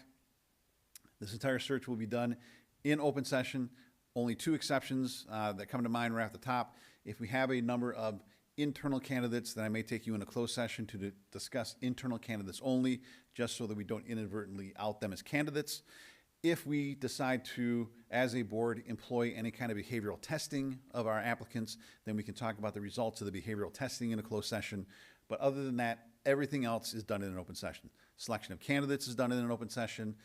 The interviews are done in an open session. Everything else that we do related to the search will be in an open session, okay? All right, so during the preparation phase, this is what the search firm does. They prepare the timeline and the process. They prepare the salary comps. They draft the preliminary posting. They facilitate the stakeholder input. They create the online survey, and they promote the opening. And I just noticed, is it a possibility that your presentation that I printed off for you is different than the one that's in front of you? It is. So you got the old version. This is the new one. So I'll make sure that I delete that old one so we don't accidentally print that again. Same information, just I cleaned up the presentation a little bit on this, but the information still stands. Okay, so during this time, the board is responsible for approving that timeline in the process, making sure that we set a salary range that is appropriate, approving the preliminary posting, identifying those stakeholder groups, promoting the stakeholder sessions, basically just communicating the process.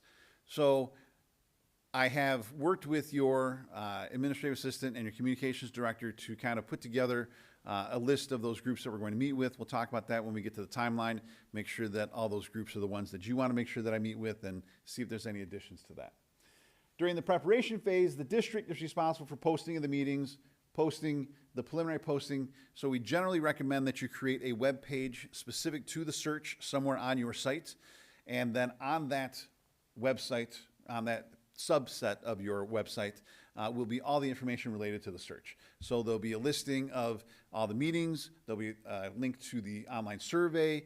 There'll be links to anything related to the job posting, all that on one page. So anyone from the district can go to that one page and see everything related to search. We will talk about the stakeholder feedback sessions. And so I'll work with the district to make sure that we have the appropriate spaces for those, the appropriate locations for those, the appropriate time for those. Work with the district to promote the online survey through your social media, through your email lists, and then again on that website as well.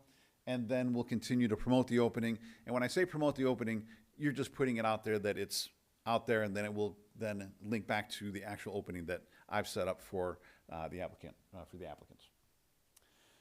During the recruitment phase, the search firm, that's me, compiling and presenting input to the board, drafting the selection criteria, posting the criteria, promoting the opening, collecting applications, recruiting candidates, researching candidates. So the survey results will start to come in to me. The notes that I take for the face-to-face meetings that I have, I will compile all of that and then bring a presentation back to you. I will mock up a list of selection criteria based on the things that have kind of percolated to the top of the survey and kind of come up in those meetings that I've had face-to-face. You'll have an opportunity to look and work through that selection criteria with me. Once you are happy with what that selection criteria looks like, these are the things that we as a staff, community, board are looking for in the next superintendent. I will finalize that document. That gets attached to the posting.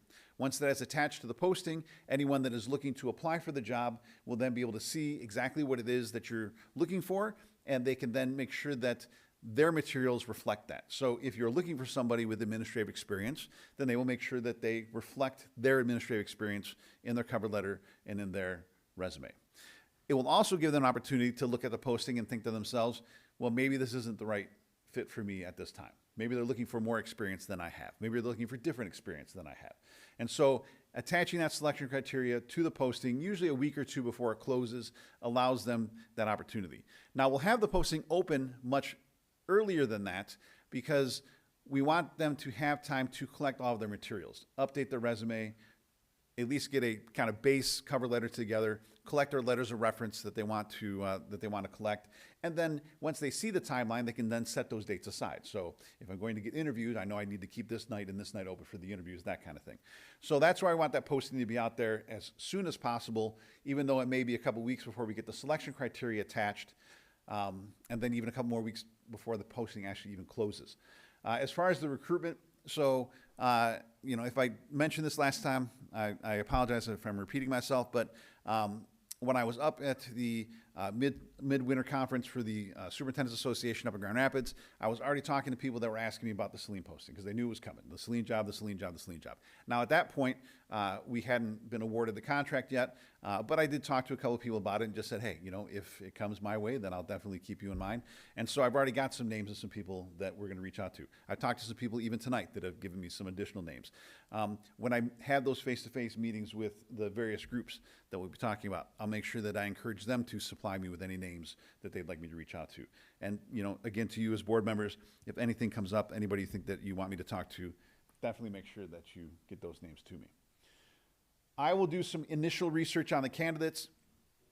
I'm going to implore all of you, once you get access to the application materials, that you stick to the application materials, that you don't do any investigation on your own. And there's a couple different reasons for this.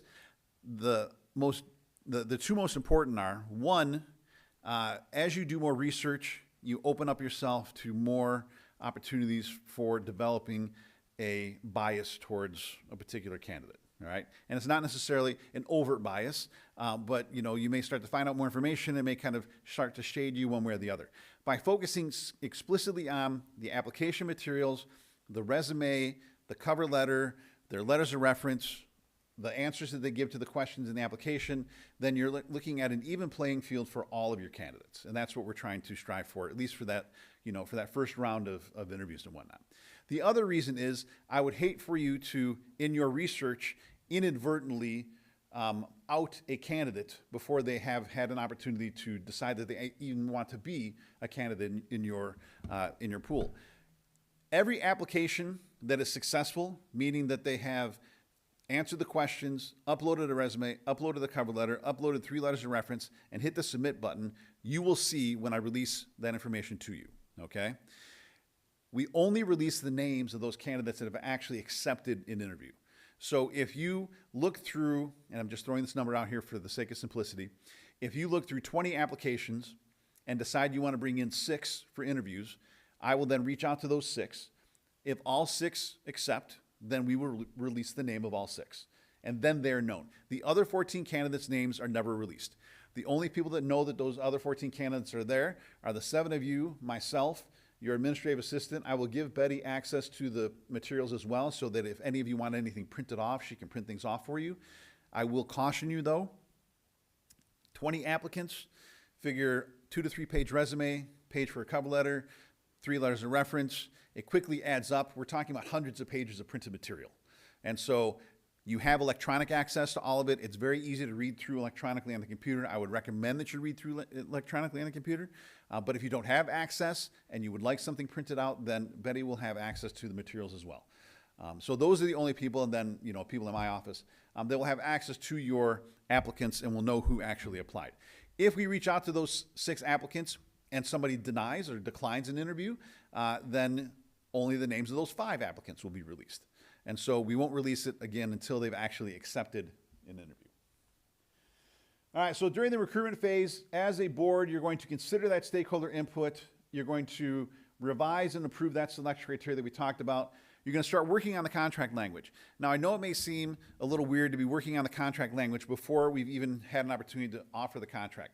What I want you to do is take a look at your current contract with the current superintendent, with your legal firm, whoever it is that you use for your legal consultation, and have them look through Steve's contract and say, okay, these are the things that we can probably keep in there. These are the things that are out of date. These are the new things that we need to add in contracts, because since the new evaluation law, there's been some things we need to make sure in contracts. And by having at least a base contract ready to go, you can present that to your 2 or 3 finalists, and that way they have some time to look it over ahead of time. And then when it comes time to start negotiations, you've you're 2-3 steps down the road instead of starting from zero, right? So if we can have a contract ready to go for your finalists, so this is a perfect opportunity to look through your current contract, clean it up, get it to where you want it to be, and then kind of work from there. Anytime anybody reaches out to you with any interest in this job, I want you to redirect them right back to me, because remembering that board members cannot have any contact with applicants. So just if someone calls you, emails you, thank you very much, call Jay. Thank you very much, email Jay. Same with the office. If Betty starts getting phone calls, or your communications director Jackie starts getting phone calls, again, they can just reroute everybody right back to me. Reroute them to the webpage. Go to the webpage, find Jay's contact information, reach out to Jay. You'll continue to communicate the process. Just make sure that your community is aware of what's going on related to search. During the recruitment phase, the district is posting the meetings, posting the selection criteria, promoting the opening, and then again, directing any candidates right back to me. What's that? Yeah, don't they though? Yeah, future superintendents. All right, so reminding you of some of the qualifications. They must have a valid administrator certification. They must accumulate 150 hours every 5 years in order to renew. You can hire somebody without a certification. And I think we did talk about this, maybe not in my last presentation, but most likely if you hire somebody without a certification, it's most likely to be one of 3 cases. It's going to be an out-of-state applicant, that maybe they're an administrator in the state that they currently live in. Maybe they grew up in Saline, went to University of Michigan, got a teaching degree, went off somewhere else to teach. Now they want to come back home, right? So they have a certification outside of Michigan. They do not have one currently in Michigan. Second would be if you hired someone that has recently retired and their certification has lapsed, but they're looking to get back into a superintendency, then that would be somebody else that would have that wouldn't have a certification. The third and the least likely of the 3 would be if you hired somebody from outside of the traditional K-12 public school system. So if you hired somebody that's a college administrator, you hired somebody that has, maybe they started off their career as a teacher, maybe they were an accounting teacher, and then they got out of teaching, we got into banking, and now they're a bank president, but now they're looking to get back into, into public education as an administrator. Every now and again, something like that happens, but for the most part, most of these superintendents that are hired in the state of Michigan are from the state of Michigan, and most of the superintendents that are hired in the state of Michigan have the requisite K-12 teaching and administrative background that we would expect. Every now and again, we get an outlier, but for the most part, that's what we're going to be dealing with. Because of your relative proximity to the Ohio border, there's always a possibility that you might get somebody jumping up from Ohio that has an interest in, in working in Michigan. That's a possibility. Generally speaking, our out-of-state applicants are usually coming back for a reason. Aging parents, grandkids, kids in, at the university they want to be closer to, things of that nature. For the most part, though, you're going to get Michigan applicants for this opportunity. If you do go down that road of hiring someone that doesn't have that certification, you have to get into the MOEX system. You have to put in a rationale for why you hired that non-certified person. So they have an out-of-state application or administration. They don't have an in-state, whatever it is. You have to verify that they have at least a bachelor's degree, and you have to assign them a mentor. Now, your mentor could be a retired superintendent. It could be someone from the ISD. It could be someone from MASA, but you have to assign them a mentor. They then have 6 months to start the process of getting the appropriate certification and 3 years to finish it. And the state will tell them, once they upload all of their materials into MOEX, the state will tell them what they need to do in order to get that certification here in Michigan. If we are looking at those candidates that do not have a superintendent experience, they have no superintendent experience, what kinds of things are we looking for in the materials? We're looking for evidence of advanced degrees. They have a EDS, an EDD, a PhD. We're looking for evidence that they've been preparing themselves to be a superintendent. So they've been through MASA's Horizons program, they've been through the MLI Supes Academy, something along that line, right? They've been preparing themselves to be a superintendent. We're going to look for a history of district-wide responsibilities in their current or previous jobs that are similar to what we would expect of a superintendent. So if they've been a building administrator or a central office administrator, were they responsible for a budget? Were they responsible for serving on the negotiations team for contracts? Things of that nature. So we think about what a superintendent does on a day-to-day basis, and then we look at their background and experiences and see if they have similar experiences. And that's going to be for those candidates that, again, they haven't been a superintendent, but they have been an administrator in some way, shape, or form. During the interview phase, search firm is going to screen the candidates. I'm going to facilitate that winnowing process with you. We'll do our background checks. We'll assist in interview prep. We'll notify the candidates for interviews. We'll collect community input on the interviews. So during this process and during the interview process, as I said before, I want you to take a look at only the materials. Trust in the fact that I have been through some Google searches with these candidates. I have talked to each of these candidates. I probably know a vast majority of them, or at least I've seen them in other searches. I will reach out to people that I know that know them. I'm going to do some vetting of them for sure. We're going to have those background checks for our 5 or 6 finalists. The background checks that we do, while they are extensive, they do not preclude the district from doing its regular due diligence. So once you go to hire that person, go to, enter into contract negotiations with that person, bring them on board as your next superintendent, we want you to use your normal HR procedures just like you would for any other employee. So we want you to run the background checks that you would normally run. We want you to run the misconduct checks for those Michigan employees. We want you to do all the things that you would normally do. So we don't want you to treat your new superintendent any differently than you would treat any new employee in the district when it comes to all of the preparations and onboarding, okay? The background checks that we do, it's going to be the typical, it's going to do all the electronics. So it's going to hit all the databases, make sure they're not on any of the databases. It also has a education verification. So we ask for their highest degree. If they say they have a PhD from Michigan State in educational leadership, then the firm that I use will call somebody at the registrar's office at MSU and confirm that this person did in fact graduate with a PhD from that university. There's also employee verification. If they say that their current job is assistant superintendent in Smith District, then they will call Smith District, talk to someone in HR, and verify that that person is currently the assistant superintendent of whatever they say they are.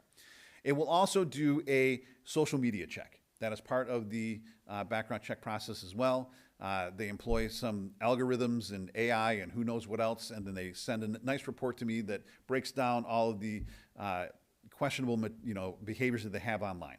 All of that information is going to remain with me, and unless I see something in that information that I need to present to you as a board, you're not going to see it except for the final person. When you hire that final person, I will download that file, I will send it to Betty, and then she can make that part of their personnel file. But you won't see any of the background stuff unless there's something that comes up as, problematic, and then I will let you know what that is and we can talk about it. But otherwise, we'll keep all that information to ourselves. But if I see anything on there that rises to the level of something I need to mention to you, then I will. My favorite so far is somebody did have a misdemeanor for baiting of deer. And it came up in the check that they had a misdemeanor for baiting of deer, which is illegal in the state of Michigan. That's a misdemeanor offense, baiting of deer. And so I'm like, okay, so I had to report back to the board. They have a misdemeanor for baiting of deer. And so things pop, but not very often. So if you put out carrots in your backyard and you're trying to draw deer in so that you can hunt them. Yeah, you're trying to draw them in to make it easier to hunt. And so yes, you're out there throwing carrots and whatnot in your backyard to attract the deer so then you can boom, boom, boom. Yeah, illegal. Don't bait deer. Okay, so during the interview process, as a board, you're going to review the resumes, figure out which candidates you want to interview. You're going to firm up that draft contract language. You're going to prepare for those first round interviews, conduct those interviews, and then consider community input. Once I grant you access to all the applications, I will also send you a tier of the candidates. So again, just using the number 20 for simplicity's sake. If there's 20 applicants, I'll look at that list of 20 applicants and I'll determine based on your selection criteria, based on conversations I've had with you, based on the job experiences and resumes of the applicants. Okay, so these 8 are going to be in the top tier. These 12 are going to be in the bottom tier. All that's doing is kind of signaling to you that I've been through their materials, and based on everything that you have told me and it's in the selection criteria, I think these are the 8 best of the 20. You can interview anybody that you want, top or bottom of the list.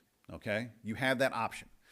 There'll be numbers next to each of the candidates. The numbers are completely random. I literally go into Google, give me 20 numbers between 1 and 100. It spits out 20 random numbers between 1 and 100, and I just assign them alphabetically. And then we come to that meeting, and I start with Tim, and I say, Tim, give me your top 6. And Tim goes, I like 8, 15, 26, 18, whatever. And so I go down the line, I get everyone's numbers. We then tally them up, and wouldn't you know it, 9 times out of 10, you've all kind of coalesced around the same 5 or 6 applicants, right? If they have a majority of board support, if 4 or more of you would like to talk to that person, then I would consider that to be someone that we want to interview. If we have, say, 5 candidates that have 4 or more, and then we've got a 6 that got 3, then we can talk about whether or not we want to bring that 6th candidate along to kind of round out the field. If one of those 3 votes really wants to champion that applicant to the rest of the board, then we can do that. Or you may just say, you know what, we've got 5 that got majority of the votes, so let's just go with those 5. And so we can talk about that when we have that meeting. But that's how we'll kind of start that meeting out when we talk about the applicants. We're only going to talk about them as numbers. And like I said, if we have a number of internals and I think we need to go into closed session, we can do that. But otherwise, we'll stay here in open session and just talk about the numbers and just kind of see where we fall, okay?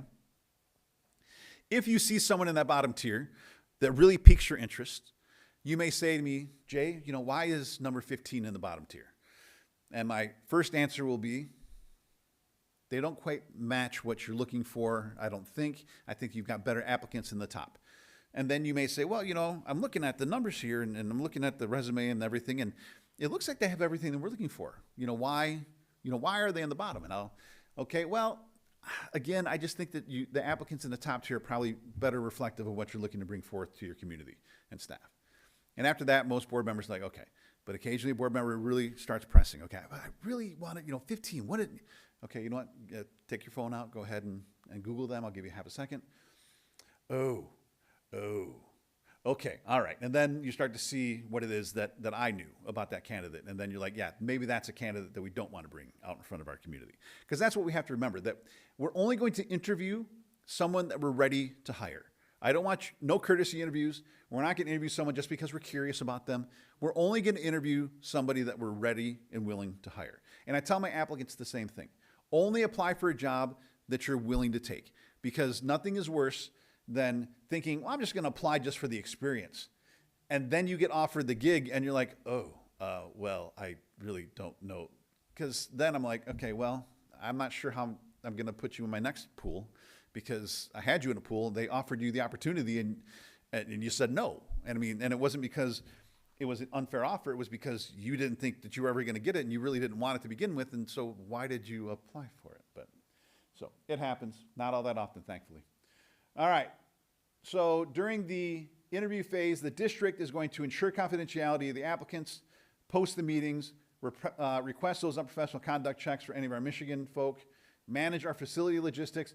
This room will be just fine for interviews. I think we can do the interviews in here. Unless you think that we're going to get more people than we currently have chairs for here. We can open it back. I think that this room would work just fine. I would envision probably putting the applicant on a table here, kind of, facing you a little bit, but then also so that the rest of the audience can see them as well. But this room, I think, would work just fine for the interviews. Okay? All right. Remembering that we're not going to check on our candidates until we get to the second round. During the second round, search firm is going to facilitate the identification of the finalists, notify the candidates for the interviews, assist the board again in interview prep, collect the community input on the interviews, and then plan site visits. So after the first round of interviews, after every interview, everyone in the audience will have an opportunity to fill out an input form. Okay? I will then collect those input forms. I will give them to Betty. She will then go and run packets for all of you, and then all of you will get a packet with all the input from anyone that's here in the community during those interviews. I would ask that you plan on scheduling one opportunity for public comment, and that it be at the beginning of the meeting, and then we get into the interviews. The opportunity for public comment about the interviews are those input forms, okay? And trust me, you're going to get feedback beyond those input forms. You will get emails, you will get phone calls, you will get text messages from your community about how they feel about those interviews.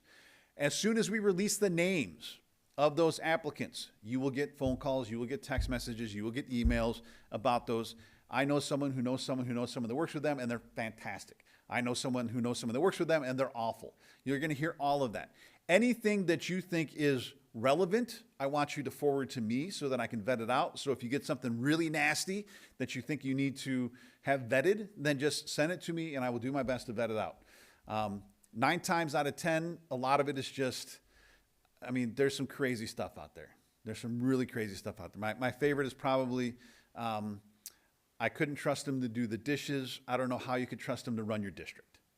And I'm like, that was clearly a very disgruntled ex-spouse. And that's what they emailed the entire board and made sure to copy me as well. And the board was like, what do we do with this? I'm like, well, I mean, whatever you want. But I mean, it's a disgruntled spouse. I'm not sure how much validity we want to put in their opinion.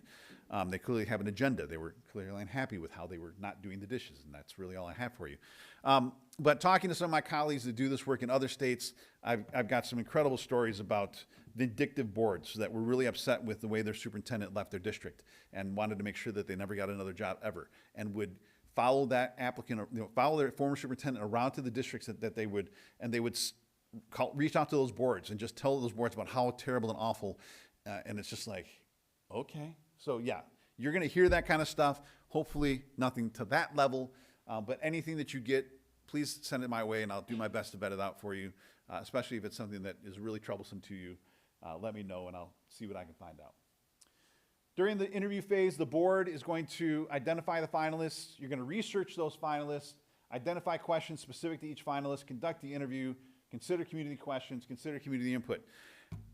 First round is very structured. 5 or 6 candidates, 15, 16 questions, same question for all 6 candidates, 55 minutes. That's it. No follow-ups, nothing, right? And that is to, again, provide that level playing field. When we get into the second round, then we have the opportunity to ask some personalized questions to those candidates based on things we heard in the first round, things that we discovered when we did our background checks and our reference checks, things that maybe have surfaced. In that first interview, you talked about that program that you implemented. Please tell us more about that. In the first interview, you referenced this particular situation. Please tell us more about that. Second round allows you an opportunity to provide follow-up questions as well. So if you have a follow-up question that you would like to ask, then you can ask that. Again, I want you to just be mindful of the legal things related to the kinds of questions we can ask. I'm sure you're familiar with most of that kind of thing. If you have any questions about that, please let me know and I will give you my input and feedback on that. We will also collect questions for the second round from the community. So I've got a little placard, little piece of paper they can fill out with a question. I will collect those. I will look through them quickly. I will then pass them off to the board president. If I see anything in there that is repetitive to something we've already talked about tonight, or that I think is inflammatory or is particularly, sometimes the questions are very pointed and you know exactly what they're trying to get at, and this is probably not something that we want to do. So I will kind of set those out to the side, let your president see them, but then hand them over, and then depending on how much time is left and how many questions there are, I mean, if he gets 25 questions, we're probably not going to get to 25 questions, but we may get to 3 or 4 of them. But we'll present those to the board president, and then we can go from there on those. And again, after second round, another opportunity to fill out those input forms collected, copied, and returned to all of you. I want you throughout this process to listen to your community, to listen to your staff, to consider their input, but I want you to remember that at the end of the night, this is a board decision, okay? This is what one of the things you were elected to do. Hire a superintendent, fire a superintendent, evaluate a superintendent. By law, you have to do those 3 things, right? And so it is ultimately your responsibility as a board to hire the superintendent. So yes, take their input into consideration, but remember that at the end of the night, it is a board decision. During this interview phase, districts are going to be posting the meetings, posting the press release, managing the facility logistics, and then copying those community input forms that we talked about. Between first and second round, wide open. I encourage you to do all the research that you want to do.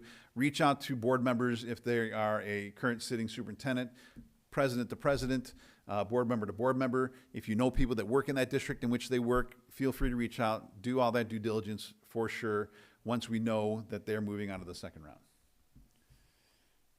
During the decision-making phase, I will make myself available to answer board's questions. Just to be clear, I am available to you during the entire search to answer questions. And then I will help facilitate your decision-making process. This is not Jay's decision. I may have an opinion, and you can ask me, but I'm not going to tell you what it is, because again, this is your decision. This is a board decision. So I'm just here to facilitate the process. The board is going to decide on the candidate to be offered the position. You're going to vote on that superintendent contingent upon successful negotiation.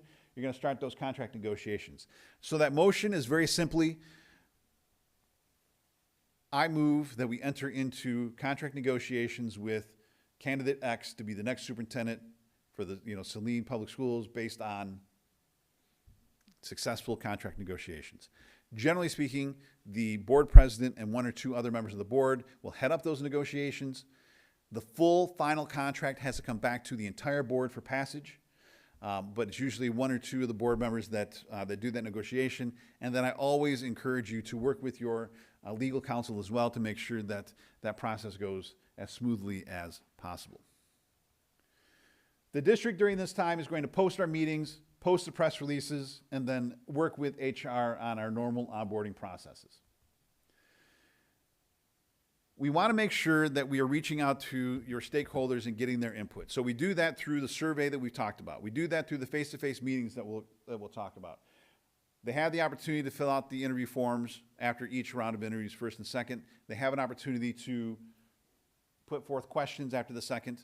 They have an opportunity for public comment at the beginning of every meeting, and they all have an opportunity to reach out to you via email, text, and everyone else. So there are a number of opportunities for you to get that feedback from staff and community throughout this entire process. During the support phase, after the search has been completed, the search firm is going to make itself again available to answer your questions at all times. We will, I'll come back in 3-4 months after your superintendent has been, so sometime this fall, come back, we'll do a successful superintendent transition workshop, and then we'll check in with the new superintendent periodically throughout the year. As a board, I want you to make sure that you have a plan for onboarding your new superintendent. I want you to participate in that superintendent transition workshop. I want you to help establish your first year performance expectations, and we'll talk about some of that in that successful superintendent transition workshop. And then again, be a good boss, check in with your new superintendent periodically. I can think of a district in which they were replacing a long-standing superintendent, and one of their first board meetings, after that, they came to the board table and they were clearly perturbed. And they were perturbed because no one had made coffee. And the reason no one had made coffee is because the superintendent that had been there for 15 years always made coffee before the meetings.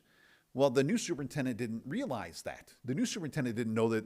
And so here the board members are looking for their coffee, and no one had their coffee, and they were upset. And then they found out that that was just something that, and so that's a small example, but there are any number of examples of things where when a long-standing superintendent has been here and has, we're used to how they do things, we now have to remember that we have a new superintendent, and we need to take some time to get to know how they do things. And then if we want or have expectations of our new superintendent, we need to be explicit in that. By the way, it's your responsibility to make sure that we have coffee before every meeting. Got it. Will do. All right. During the support phase, the new superintendent is going to take an active part in the onboarding process.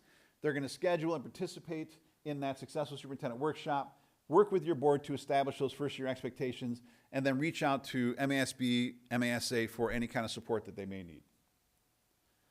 The stakeholder groups that we've been talking about, your staff, your parents, your community. Timeline.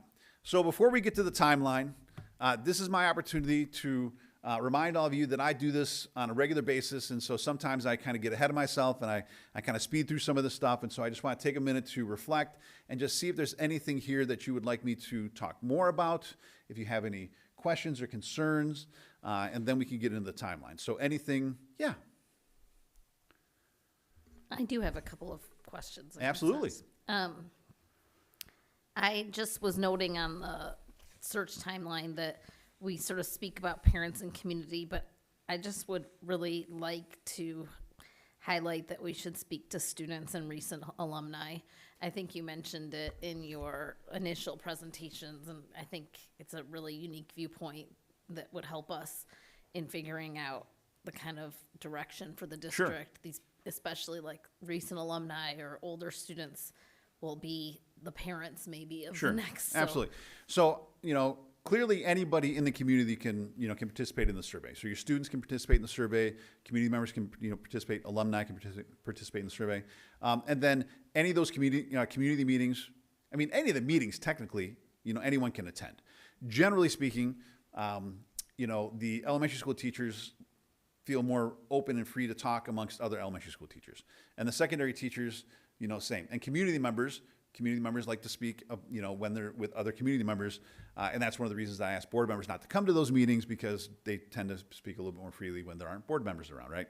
And so, yes, we can definitely encourage any of those groups to come to any of the community meetings. If you want to set aside a special time or a special place to meet for some of those groups, we can definitely talk about that for sure. Well, I just didn't notice in any of the breakout sessions anything specifically for students. Not obviously, I think the littlest kids, it's not, or the middle schoolers, but for the high school students, yeah.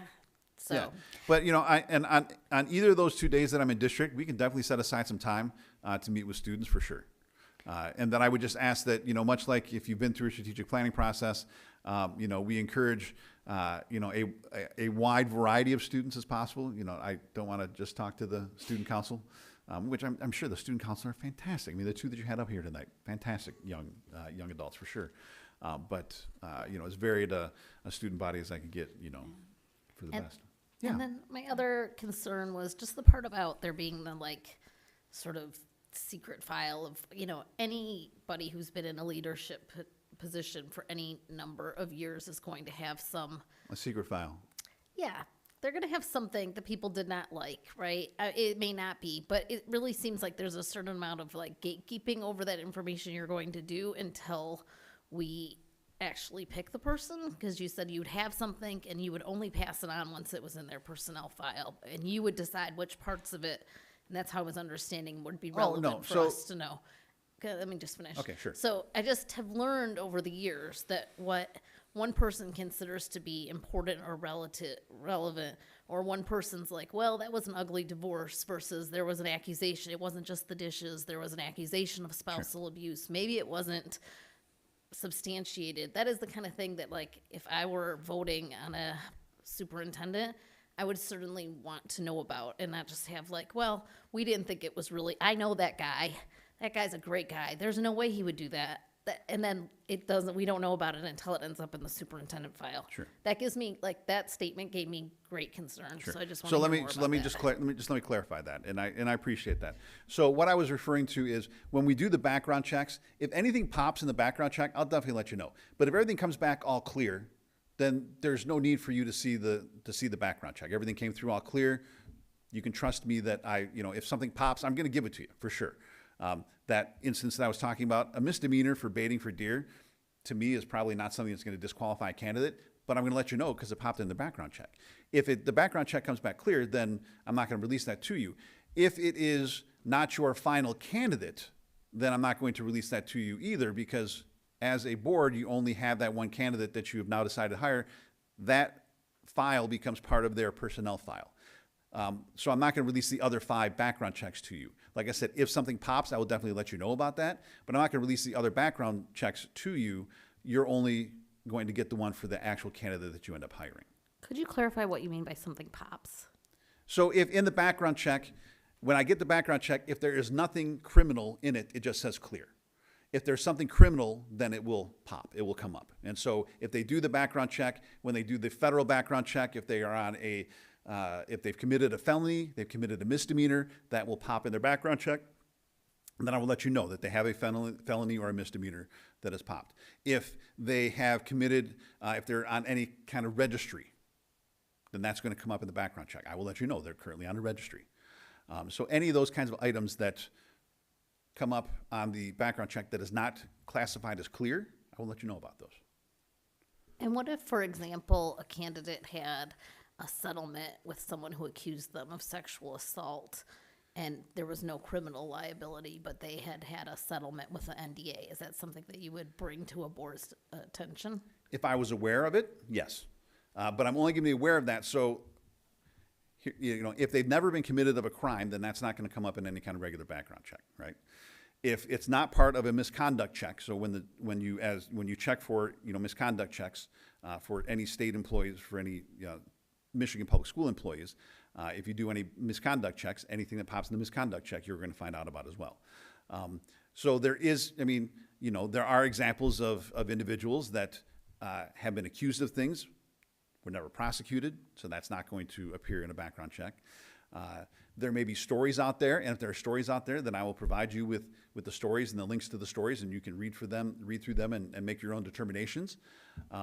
But I'm definitely going to make you aware of that material as well. We also have to remember that because these are open meetings, any discussions that we have about any of the candidates are in an open meeting, and so what I don't want to do is put you in a position where you may say something that could then put you in legal jeopardy with your comments. So that's why we try to just kind of tread that line, because we know we have to do this all in open session. So we just need to be mindful of what we're talking about so that we're not unnecessarily dragging people through the mud.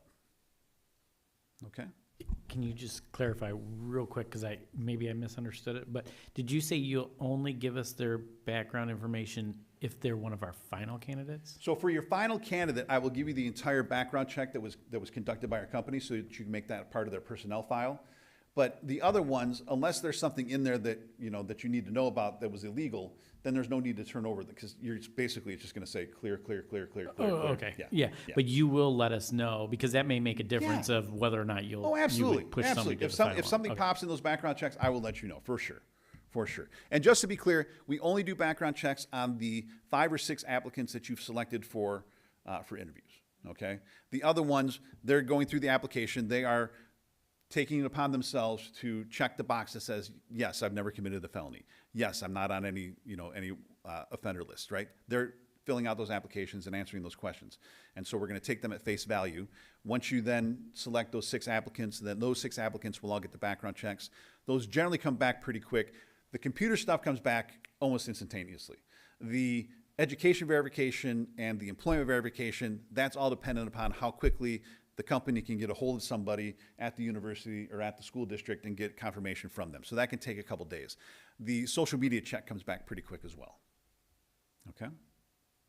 So, I'm sorry, this is That's like my okay. last question. I just want to make sure I'm understanding. So, in terms of like the gatekeeping of what we see versus what you see like in the social media. So let's getting away from criminal things. Yeah. If you're aware that a candidate had been involved in something that got a certain amount of negative publicity, but I mean, it could be totally reasonable, but just Sure. I would just rather know about these things Yes, versus absolutely. not know about them. Absolutely. So that's the kind of thing. I mean, it may be that they had a affair, but if they were involved in some level of controversy, Correct. we would have access to that. You will know it. So, Okay. and that's one of the things I was talking about when I said I break them into my tiers. If I see someone that, I know someone has a very controversial background and there's gonna be a lot of information out there, that person's probably gonna end up in the bottom tier. And that's probably one of the reasons why, because again, I'm trying to save the board from bringing somebody out in front of their community that is going to be problematic for you, right? And so I can alert you to that information for sure. And again, a lot of times, you're going to pretty much coalesce, once you look at all their materials, you're going to pretty much coalesce around the same candidates. But we'll definitely, for sure. We have that no surprise guarantee. So you're going to hear everything that I find. You get all access to all the materials for all the candidates. I don't cherry pick. No, if there's 20 applicants, you're going to see all 20. You're going to see every bit of information that they have submitted in their application packet. For sure. Darcy has a burning question. No, I've got Yeah, just Darcy. 2 quick questions. Sure. I think one of the factors of weighing in favor of MASB when we were picking search firms was the online survey, and yours seemed to be more in depth than the one that had been done previously. Are we going to have any input on what gets asked in that survey? I mean, we can talk about it. It's pretty standard. There's a list of traits, that we have them rate, and everything. You have an opportunity as board members. You can take the survey yourselves. And once we've made the survey live, if you see anything that you would like changed or corrected, or if you want, I can get you out a copy before we go live if you'd like. Yeah. Okay. I think Saline's a Yeah. unique district and Yeah. may No have worries. things that we're looking for in particular. And the only other question I had was that you mentioned during interviews, we will have opportunities for people who are here to provide input. Yes. For me, I appreciate that, but it raises an accessibility issue for me with parents who are at home and can't make the meeting because they've got 4 young kids or their kids are at clubs, and we do stream online. Can that input be also made available online for those people who are watching? So my at general home? recommendation there is that if anyone viewing online would like to provide feedback, then they are more than open to, they can email any of you with any of their feedback that they would like. And that's how I generally handle that. Just let them know that, any feedback that you have, please feel free to email the board president and let them know how you feel about that. I hesitate to putting out anything else other than that, because what I have found is that if we put out a survey or something like that that's online, then anybody, literally anybody, could then participate in that. But if we stick to, if you have input, please feel free to email the board president, then you can do that. Or they could even email me. If they want to email me, and then I will then forward that information along to the board president. So I think that that's a good way for any of those that are viewing it remotely, want to We also have a provide that collective, feedback, they can. we also have a collective board email address. Yeah, that there you we go. should Okay, subscribe to. yep. Thank you. Yeah, absolutely. Thank you, Michael. I was going to say the same exact thing. Our procedure is typically they would Yeah, email the perfect. board. Okay, perfect. So just logistically, I would recommend that we do use this room because, to Darcy's point, people will be at home and we do want it streamed. The position of the cameras are such that our great friend Ben can recommend. They did sit in the middle last time because of the main camera, but you can talk with them, with Yeah. Ben about how the My position main would be. concern is what I don't want is for the community that's Understood, here yeah. to just see the back of the applicant's head.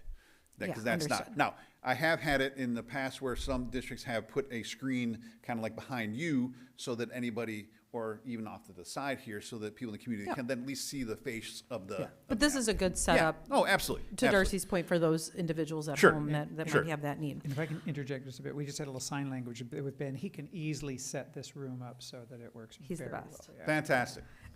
So a few other questions. Yeah. Can we please see the raw data from the surveys, not just a distillation of top themes, et cetera? So when you say raw data, what are you asking for? Yep. So the last time we did this, I think one of the most impactful things for me was to read the individual lines of open comments from the community.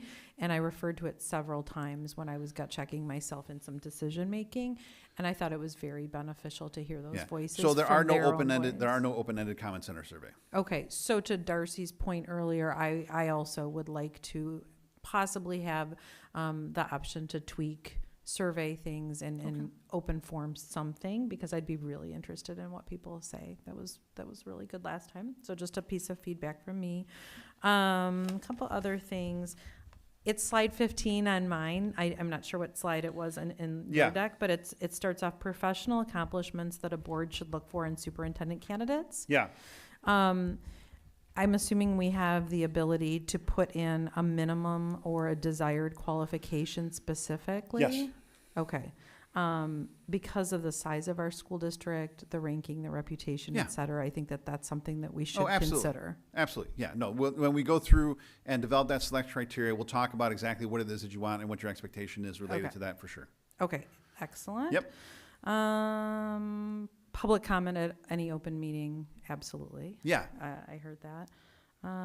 Do you know what a typical attrition number is for if you get X number of candidates who apply for a position, how many fall off early on in that process? Is that something that you? No, if they go through the process of applying for the job, so every now and again, I'll have one or two that will start the process and just not finish it, but that's fairly rare. Okay. So for the most part, if they apply for it, they apply for it. And I only know if they actually hit the submit button. Now, if they're active in the system, I routinely check the system and I can see most recent logins, and I can usually tell. I'll look at the name and then I'll open up their file and I'll look at their address and I bet they're looking at the Saline job. And so then I'll reach out to them and say, hey, what's going on? You haven't applied for anything yet, but are you looking for, you're looking at the Saline job? What can I tell you about it? And just kind of gauge their interest. So I definitely monitor anyone that logs in the system. Anyone that starts a new file in my system, then I'm like, okay, well, they started a new application in my system, reach out to them, see, what it is that they're looking at. We have a number of jobs that are open right now. And so I just want to kind of help direct them to the appropriate opportunities. So. All right, perfect. Then my last comment for now, before we get into timeline and have others that may want to comment is, thank you, Lauren, because that was the very first thing I saw as well. I would specifically request and ask the board to consider having a session for the students at the high school, totally open to other schools, middle school, et cetera. I think we say student-led. I think we should mean it. This is the most important thing that we will do as a board, and their voice is incredibly impactful for all of us.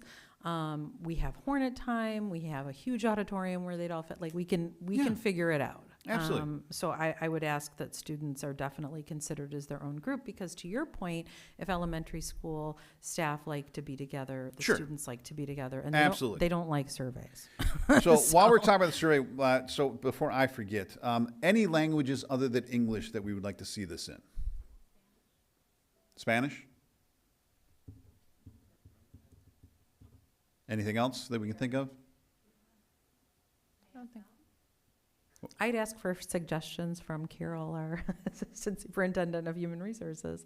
We currently only translate our district communication for quality surveys into Spanish. Okay. Then we should probably model Spanish? the process. Yep, easy enough to do. Just wanted to make sure. So yes, that's very simple. Just coming back to the student thing, there were several other groups that I would love to see specifically called out, whether they're combined with certain groups. I think it's important that they're included / invited, and it could be that they go to community or what have you, but I would really like them to be specifically invited. This includes our Foundation for Saline Area Schools, our CQC, which is our Coalition for a Quality Community. Those are 2 standing board committees, as well as the ones you have listed here with Wellness, CAB, SEAC, et cetera. Well, SEAC isn't a board committee, and DEIAC. I'd specifically like every building PTA and PTO invited for a session, and then the students was the other one that I already mentioned. And that's it. All right.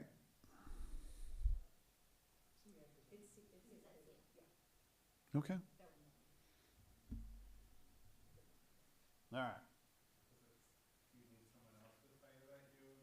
Because I would tell you that I really would appreciate those groups, especially the students being absolutely given dedicated time as part of the input session. Yep. No problem at all. Okay. So it sounds like you may have attendance, probably, but obviously not the case of the timeline.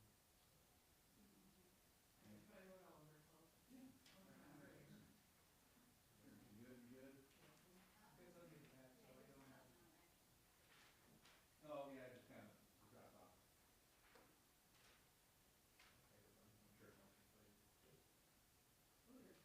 Okay, so what I want to make sure. We might need a minute. This is a different one than we have. Oh, okay. Okay. Thanks. Sure, no problem.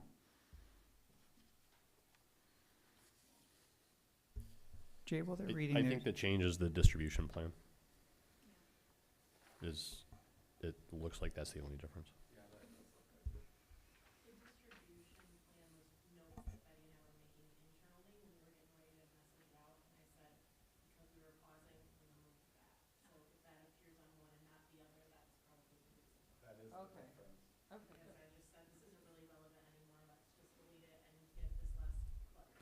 Okay. Thank there you, we go. Jackie. It does look awfully cool, though. Okay, so we're good with that then? All right. Yeah. Jay, I did have a question. At some point in the process, I'm going to go back to my old form now. At some point in the process, we are developing a profile for candidates. Yes. And when is that? Is that during the board workshop, develop selection criteria? Yes, that's the board workshop recruitment tentatively right now at March 11th. March 11th, great. Yep. Okay.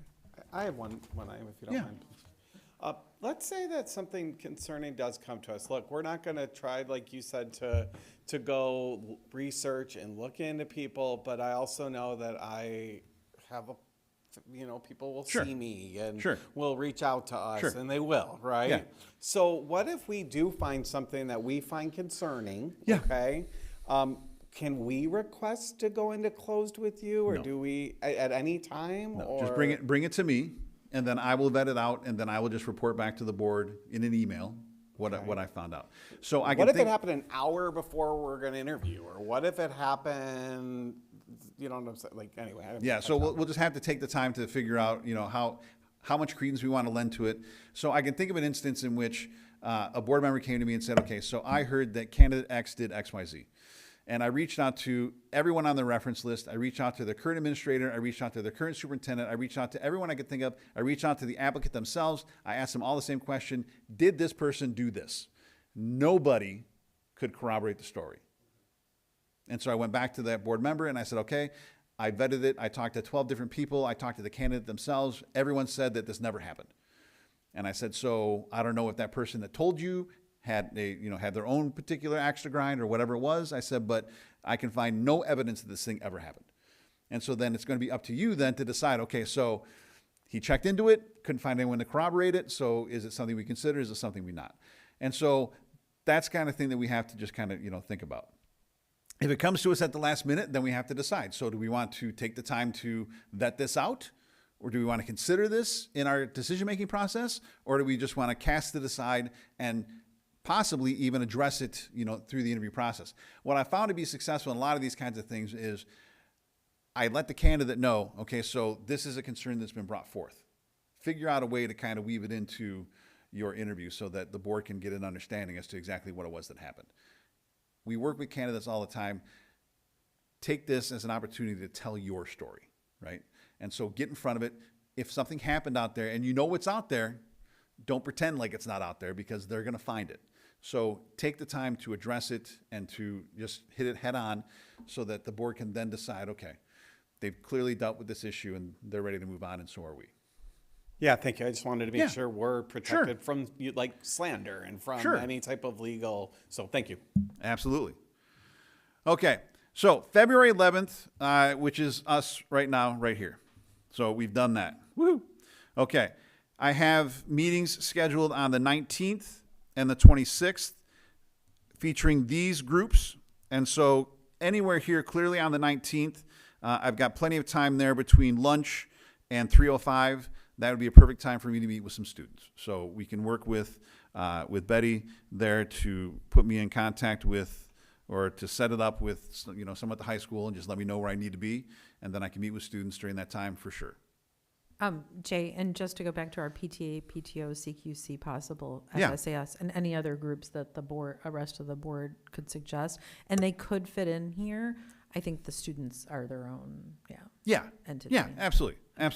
So, so that would be an opportunity on the 19th, between lunch and that 3:05 that I'm meeting with the secondary. So if I'm meeting with the secondary at 3:05, then it would probably make sense to maybe meet with the kids last period of the day before they go home, and then be there for the secondary teachers, right thereafter. So we can figure out how that could work there. Okay. And then that parent and community night meeting there, we can, let the PTOs and PTAs know that that's when we meet with the community and encourage them to attend and to come out to those. I will caution you, and this may not be the case here. It's different in every district. I go into some districts and I have these community meetings and 3 people show up. And it's for a variety of different reasons. There's sporting events going on that night. There's musicals, there's plays, there's whatever else. But we have the survey. And the survey is an opportunity for them to take at their leisure, right? Whenever it works best for them. So I don't want you to be too disappointed if the community groups aren't quite what you want them to be. But, I could be wrong, and maybe we get 25, 30, 35, 40, 45 people to show up for them, which would be fantastic. But based on, my experience in even larger communities than this, sometimes I just don't get the output to those community meetings that, that I'm sure you would like and that I would like. But we're still going to offer those opportunities.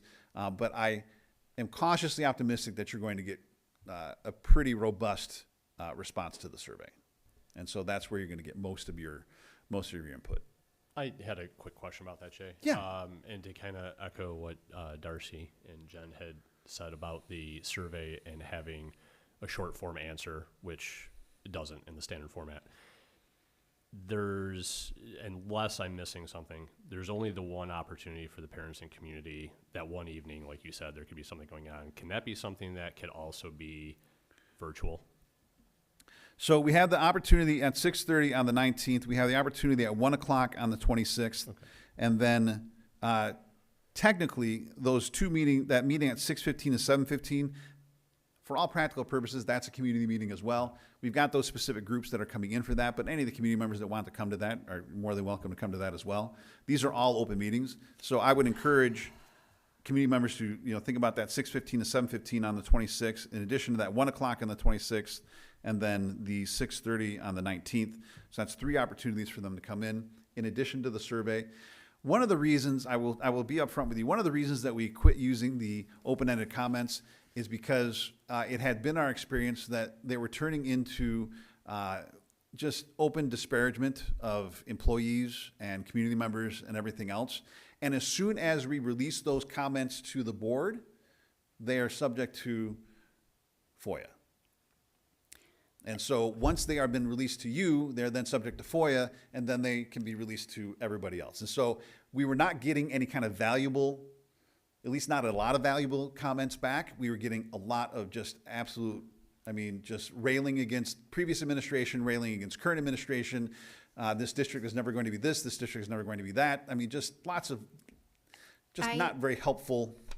I hear that. I guess, though, that when we do listening sessions here, current Superintendent Lodge makes it a point to say, what are we doing well and what are areas of improvement. So I think we could phrase it that way. And we can definitely do that for sure. And looking back, there were a lot of compliments about staff as well. Awesome. Yes, disparaging remarks, but also positive and impactful. Right. Input. But I just want, my bigger point to that is just to remind all of you that because I present those comments to you, they then are subject to being FOIA. Okay.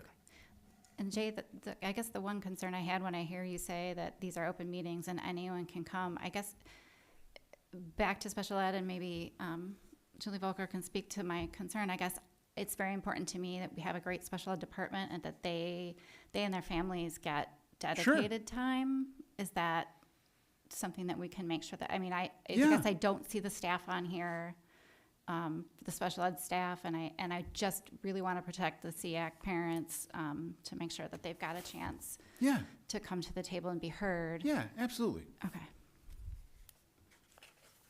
Absolutely. Julie, do you think, is that something that we need to have with staff, or am I just overly concerned? I think as we're working through staff, special ed staff should be included as well as parents, the same, and then having some input from the CF is going to be important as they represent the community of parents. Okay. I just want to make sure that time is protected for that. Okay. Absolutely. Yep.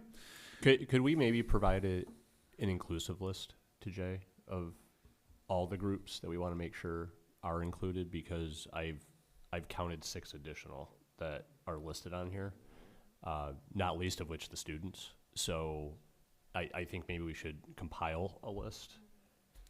Yeah, and I would just ask that in addition to supplying it to me, supply it to Betty as well, so that the two of us can kind of work to figure out, because she's going to know those groups better than I, as far as who they are and where it's appropriate to meet them and what time it's appropriate to meet them and all that. So definitely just, copy Betty and I on those, and we'll figure out how to get them in and figure out those meets. Okay? So are we okay with those dates, 19th and 26th? Remembering that this does not apply to board members, so you have no responsibilities on the 19th and 26th to show up to any of these meetings. In fact, I encourage you to, I ask you very politely to not. So we're good with those two? I'm sorry. That's I just okay. have a clarifying question if I just saw head nods, because can I get a microphone? Go right ahead. It's just important for me to clarify that these dates at your request have not been shared with any of these entities. So we paused all communication. So these are just virtual holds on a calendar that are now 7 days out, one of which is likely to become a snow day. One is a holiday. I'm feeling very pressed to have any reasonable turnout, especially given the additions of these groups and the jigsaw puzzle that Betty and I will have to figure out, and starting these on the 19th. I also don't want to delay this timeline, but I needed to say that out loud. What do you recommend? I have no idea. Okay. I don't want to impact the whole search process. Well, no, but that's why Betty and I were feeling really rushed to get this communication out to these groups last week, and we paused because we needed your voice here. But I'm going to defer to Jay and say I'm not sure at this juncture. Yeah, Thanks. fine. So we can make any adjustments to the timeline that we need to make. That's not a problem. We can push these meetings into the week after. If we need to, we can extend the survey out. You know, we can push whatever we need to push. That's not a problem at all. So can I make a recommendation? So the next compelling event for the board is March 11th when we have the board workshop. So within that time frame, can you reverse engineer to pick 2 potential better Yes. days before March Yes. 11th? Okay. Absolutely. Absolutely. Are we limited to 2 days? I'm just looking at this. and Yeah. Okay. It's a big, Sure. it's a big undertaking for 2 days. I mean, putting, for example, wellness committee, I mean, yes, I hear you that people may not show up, but you're putting the sex ed committee with the special ed group and wellness all in an hour. Sure. That just seems like a big, I kind of agree with Darcy. That seems like that's a big group. That's like 20 minutes each for all of special Sure. ed. That seems, maybe we need another day. Yeah, and that's completely fine. You know, yeah, we can definitely do a 3rd day. It's not a problem. I would prefer that method, or at Yeah. least if it needed to happen, right? Just so that everybody's voices could Sure. be thoroughly heard. No problem. So then, And now you're going to say, do you right, got? we need to What do you schedule got? it. So there was a specific request to meet with DEIC. I think that came from DEIC members. When they got specifically called out, Betty and I said we need to make sure that we are also making space for our other district committees. In my thought, DEIC already has a standing meeting on one of those dates. That's why that was being capitalized at that moment. My thought was that we would specifically invite any of those representatives to attend during that time frame, but we had no expectation that everyone would be able to make it at the time frame that we set up. Like DEIC again has a standing meeting on one of the dates proposed. I think it's the 26th, right? Yes, if it shifts, they may or may not, but Right. I wouldn't expect that all of the members would be able to attend. So I would recommend that we keep the 26th because that was an important meeting that the board president had asked specifically for. So we can keep the 26th, and then we can create 2 other meetings between the 26th and March 11th in order to make sure that we hit the other groups. Does that sound reasonable? And the 26th, I think, is enough time between now and then if we get that out. Okay? So then we'll axe the 19th. We will go with the 26th. It's a bit pressed for time. You could just leave it, have continued discussions, and if at the end of the day you say, oh, no, that might work out better, like if we're not there, it doesn't matter. Yeah, yeah. And then we'll try to find some dates between then and the 11th. So I'll work with Betty and Jackie to figure that out, and we'll go from there. Okay? I think our voice was not necessarily the date. Our voice was well, I knew there Sure. was stuff missing off air. Sure. Okay, Absolutely. perfect. Absolutely. All right. So we're good with that. So we're good with March 11th, keeping that meeting. That will be part of your regular board meeting. I know it says 75 minutes there, but you know we can generally do that a little bit quicker than that. But that's just kind of a round number there. So we're good with that. We'll continue to close the post on the 8th. That's a Tuesday. We close posts on Tuesdays at 4 o'clock because that gives me some time for those last minute technical issues that always seem to crop up when someone waits until 3:59 to hit the submit button. That gives me some time to clean those kind of things up. You will then get access to the candidate materials on April 18th, and then we will have a board workshop on the 22nd in order to determine some interview questions. We won't necessarily determine the exact questions at that time. I'll just kind of get a feel for the kinds of questions that you want to ask, and then I will put together a set of questions in an interview guide. I will submit that back out to all of you for input. We'll then make the tweaks, and then we'll make sure it's ready to go for the interviews. We will also, at that meeting on the 22nd, select the candidates that we would like to interview. So are we all good with April 22nd? Yes. Yes. That's a standing meeting. So March 11th is standing board meeting. So is the 22nd, and so is May 13th. They're all standing. Yeah, I try my best to kind of line them up because I know that you were already anticipating that meeting, so the best that I can do to line those up is what I try to do. Yep. And then we've got first round interviews on the 29th and 30th. Those are generally 6, 7, and 8 o'clock. Those 2 nights work okay? For me, yes. Yeah, I've shared this in advance with Yep. everyone, and I think we're Yep. okay with it. And- But I just 6 o'clock. I had 5 for the first one, but 6 is fine. You mean usually? I mean, we could bump it up if we need to, No, that's fine. but 6 o'clock usually gives everyone an opportunity to, to get home from work and everything. And, No, it's fine. Thank you. yep. Okay. And then we have May 7th for second round interviews. We're good there. Actually, I had a question about that one. Yeah. So I just wanted to better understand this flow. So I'm not saying it doesn't work, but it would potentially not work depending on the flow answer. So you have them on May 7th interviewing with us in the evening for 75 minutes each, assuming there's 2 finalists, but they don't visit until after. So can you just explain why they wouldn't visit before? Oh, they visit that day, May 7th. No, It says that's- TBD though. Okay, so that's No, a visit. No, that's for us. That's a visit to their district for you. If that is something that the board desires to go visit their district, that would be on a date to be determined. So let me give you my 2 cents on this. Okay. So on the day of the interviews, May 7th, depending on staff availability, because it's going to be staff that would be responsible for this. This is not anything that board members could do. Based on staff availability and the willingness of staff to do this, we could have the 2 or 3 candidates come in for tours of the district. But like I said, that would require some staff members to then take them around the district. We would then deposit them somewhere in this building in a couple of classrooms or something from, say, 4:30 to 5:30, 4 to 5, something like that, for an open house. So that each candidate is in in a separate room. People from the staff and community can come through, can meet with them, talk with them, ask questions of them, all that. And then they're already here and ready to go for the interviews that night. Okay? So that's how that day kind of looks. All right? If you're not looking to do the visits to the district, then we can just stick with the open house and then go into the interviews. Okay? So we can discuss that. We don't need to nail that down tonight. The possible site visit to the candidate's district. So this is something where 2 or 3 board members go off to the district in which that person is coming from. A couple things here. If they're a current sitting superintendent, then maybe you go and you talk to some people and you get some good information. It has been my experience that you generally hear 1 of 2 things. You hear about how incredible and great they are because that's absolutely the truth, or you hear about how incredible great they are because they want them out of town. Very rarely do you ever hear that they're awful and I can't believe you're even interviewing them and I can't believe we're stuck with them, right? You don't generally get that kind of information.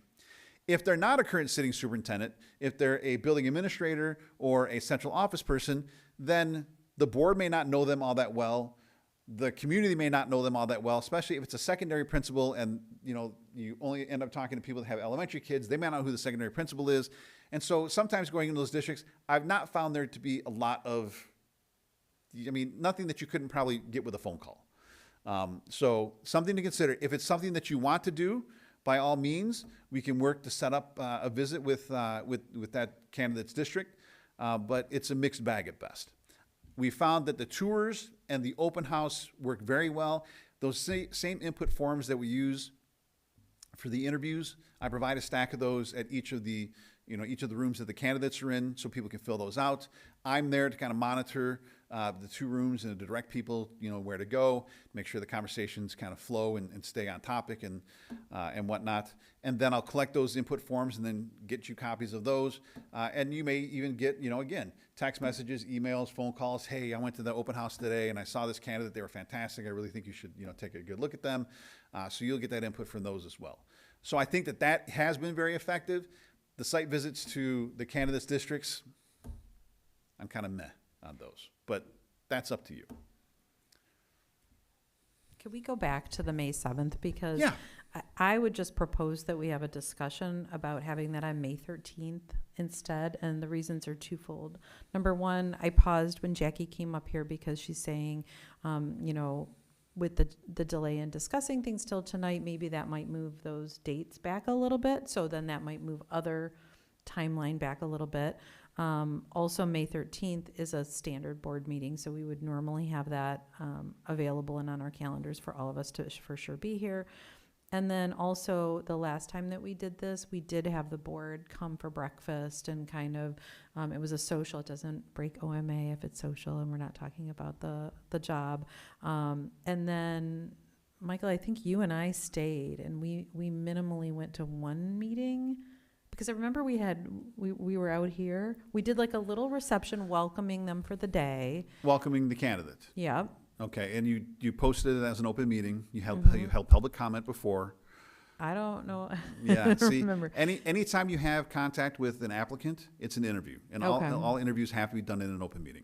Okay, because I thought I remembered that we had some type of breakfast, not sit down, but it was just like, it was right out here. Yeah. No. I have pictures of Michael and I standing out here. Yeah. There was I there would- was a meeting. Yeah, for I would sure. I would be reluctant to have any meeting with the board. Because I remember we talked about the open Yeah. meeting at the specific time, and I think, I feel like we checked with Brad Banasek, not. Could- Yeah. If it's possible, I do like the idea. I don't think the board has to be babysitting and walking around all day, of course.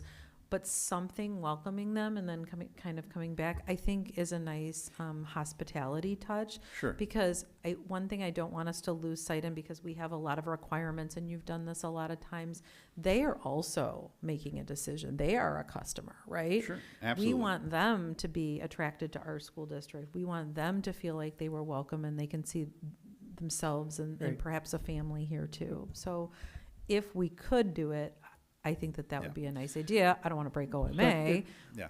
but So let me step back. it's something to think about. Yeah, let me step back for just a second. So as long as we conduct the community sessions that we were talking about, and we're still getting all those done before we have that recruitment workshop on March 11th, then that shouldn't impact any of the rest of the timeline. If I could also say, May 7th works much better for me because May 13th, although it is a standing board meeting, it is a standing board meeting. We have work to do. Yeah. And it's 75 minutes with the candidates. Interviews and- during a standard board meeting is generally not Thank you. recommended. Appreciate that And the validation. other thing is that I don't like to have that much distance between first and second round for a variety of reasons that we don't need to get into right now. But it's a lot of time.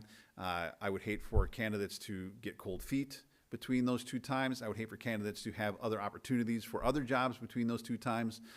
So we try to keep the first round and second round pretty close to each other so that we can get it to. And then the other nice thing about that, if we do it on the 7th, if at the end of that meeting on the 7th, the board thinks that they still need some additional time to do some research and make some decisions, then when we come back together for your regular board meeting on the 13th, that would be an opportunity for you to then formalize a decision if you were not ready to make one on the 7th.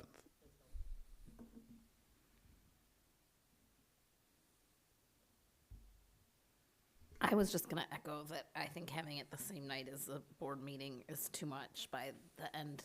Yeah. These meetings, when they get so long, my ability to stay super engaged and, I just wanna have, Yeah. it's like a really important day. I Yeah, wanna the make sure that interviews should be the only focus of those meetings. Yeah. Okay, thank you. I appreciate Yeah. everybody's feedback. I'm always cognizant of how many special meetings that this can Yeah. add and time Absolutely. away from families and children. Absolutely. And that are again, district and that's one of the children. reasons that I did everything I could to line up as many of these meetings with your board meetings as well. But the interviews are almost always going to be special meetings above and beyond just because of the nature of interviews. So it sounds like we're good with the timeline. We're going to make those adjustments on the stakeholder input sessions, make sure we get those 3 dates, get everyone in on those dates. So I will work with your team here to make sure that we have some dates that work for all of that. Okay? Good with the timeline? All right. Oh, you like a? Yeah. Oh, it sounded like you were wrapping up at that moment. Nope. Could we just pause for a minute for a Yeah. little bio break? please? Absolutely. Thank you. You Thank bet. Without objection, 5 to 10 minutes, please. 5 minutes, all right, thank you.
Anytime, Ben. Sorry. Bio adjusted. Thank you so much. We've returned after exactly 5 minutes ish. Thank you, Jay. Yes, please.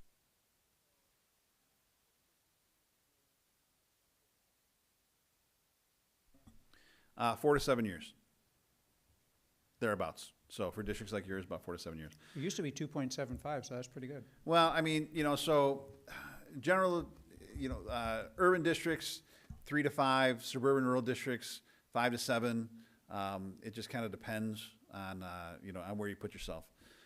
So I am sending a copy of the survey to your board president, and I will then ask him very nicely to then share it with the rest of you, so that you have that. I would ask that if you want any changes to it, that you get them to me sooner than later so that we can kind of wrap this up and then get it out so we can start getting some feedback from your community. So again, sending a PDF copy to your board president. He can then share it with the rest of you. And then if you've got some questions that you want added, let me know.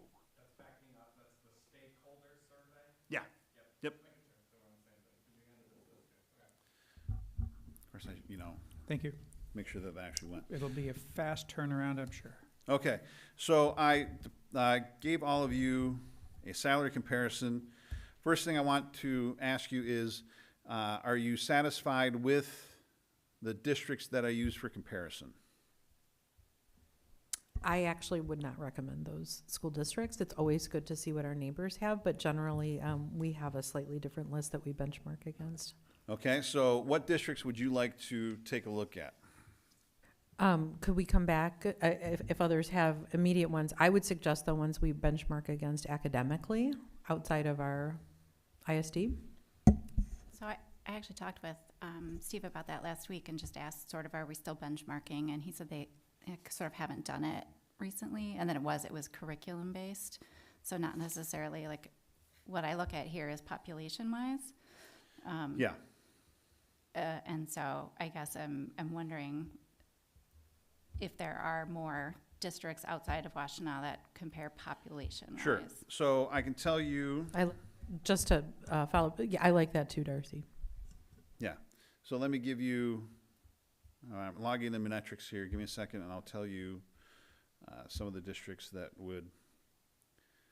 So I think that, you are correct, and the districts that we have here are, your peer districts, similar size to you in your general vicinity. So if we look at districts.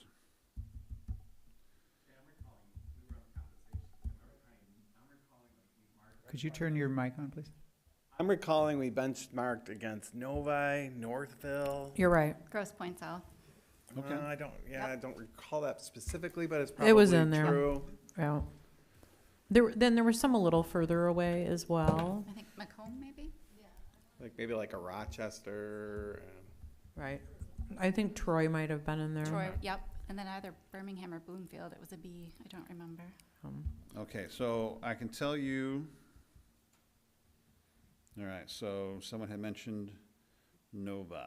So let's see here, Novi.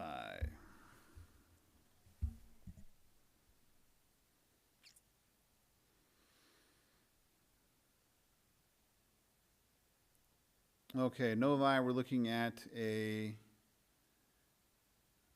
Medicare gross pay of $232. When you look them up, that's very helpful. When you look them up, can you also say their enrollment? So for Novi, enrollment is going to be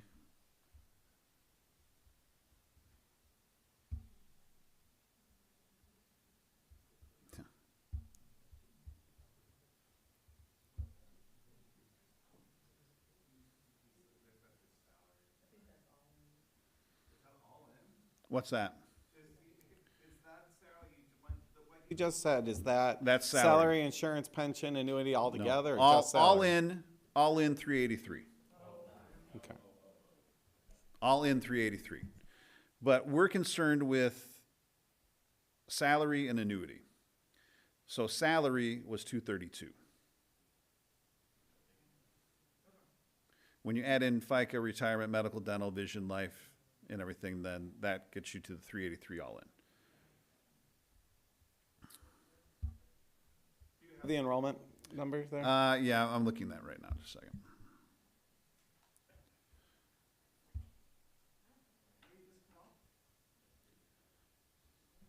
I mean, could we also make this, like, just so that we don't get too in the weeds right now, like, we do have a compensation committee team, right? So my feeling or my wonderment is if we couldn't convene the compensation committee, get Carol's thoughts on some benchmarking, like, when we did this for Steve, that's what we did. And we had, at the time it was Kurt Ellis, gave us like what he thought were good benchmarks, right? Sure. And then we That's went right. from there. So Maybe that saves us from like getting too in the weeds tonight about Yeah. every school district that we might want to know. Right. So Novi is 6,700.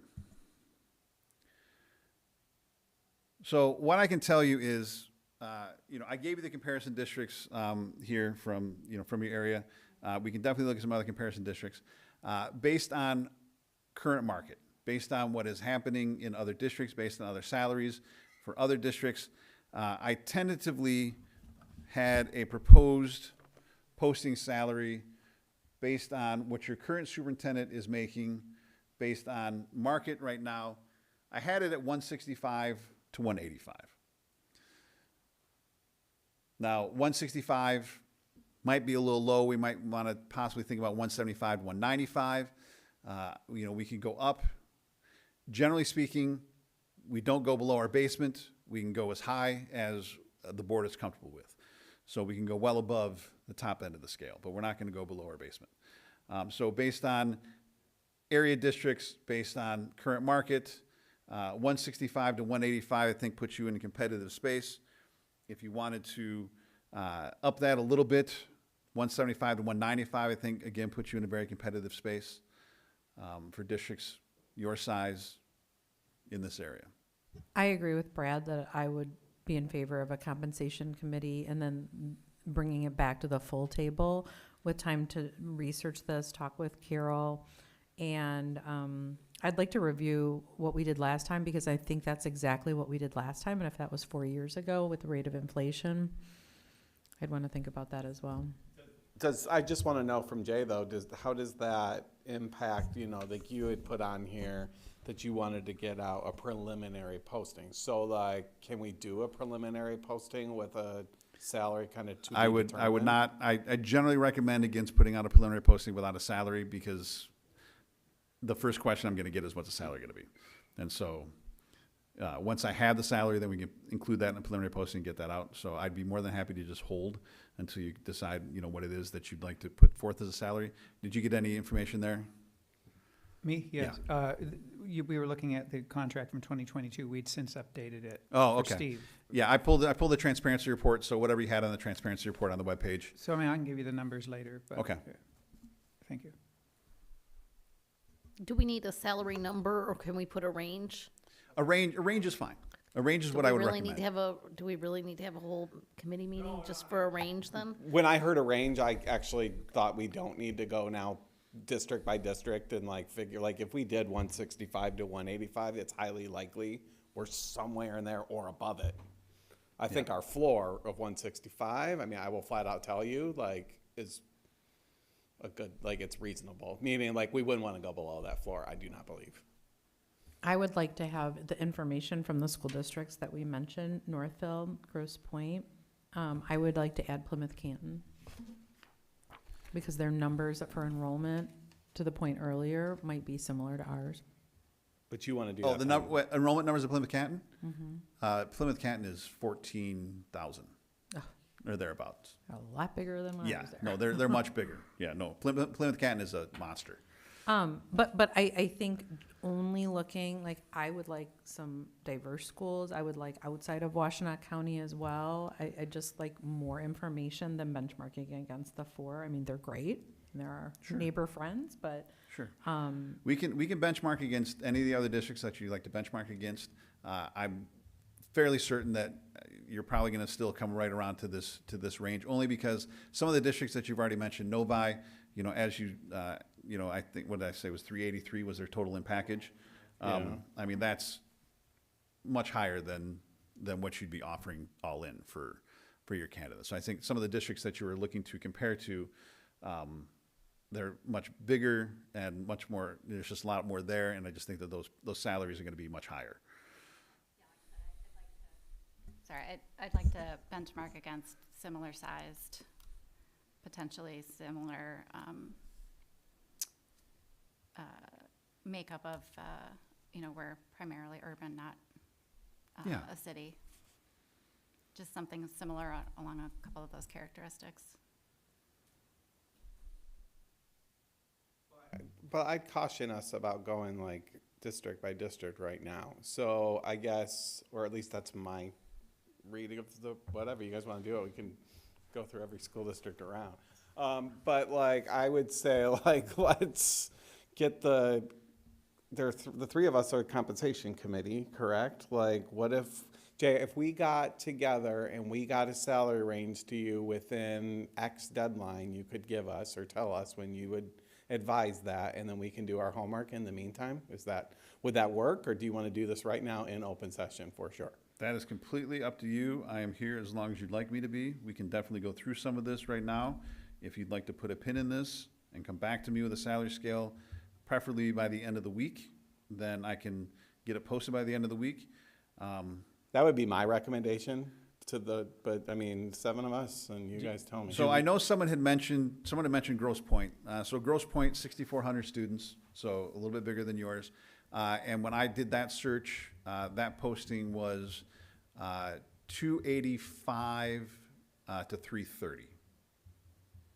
That was the salary range that or some within there. I believe it was $285 to $330 was their salary range. Yeah, and they have 2 high schools. I don't think that that's a range that you would be looking at for. No, that's not total comp. That was just salary. Salary. Yeah, total comp was north of 400. If we're going to discuss it, I don't see a likelihood that we're going to be much different from our research of 175 to 195.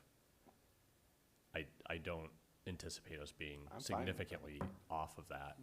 I mean, we can research it more, but we can certainly go higher if we needed to. You can always go higher if you need to, for sure. And if I'm starting to hear from candidates that it's an issue, right, then I will definitely let you know and we can make adjustments, for sure. But I think 175 to 195, 165 to 185, somewhere in that vicinity. If we could even go 165 to 195, if you want to keep 165 as your basement. I think that's a pretty deep basement, but Yeah, I know. right, and 195 is higher than even our recently amended salary for our superintendent. So that's fine. So I think it's a decent range. Fine. Yeah, I mean, and that is one of the things that I've been talking to boards about is that I don't want boards to be surprised that they may be paying their new superintendent more than they were paying their outgoing superintendent, and that's just because that's the market right now. Yeah.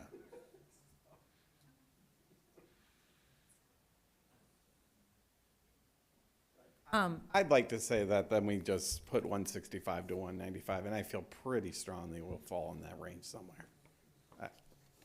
It's just so that if Jay needs to, let's get going. I mean, let's start drumming up interest for this job. I guess would be my take. I agree.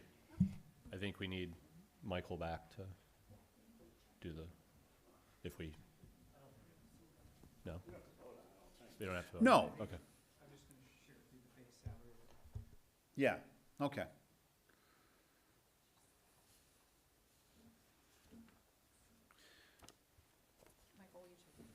Well, what?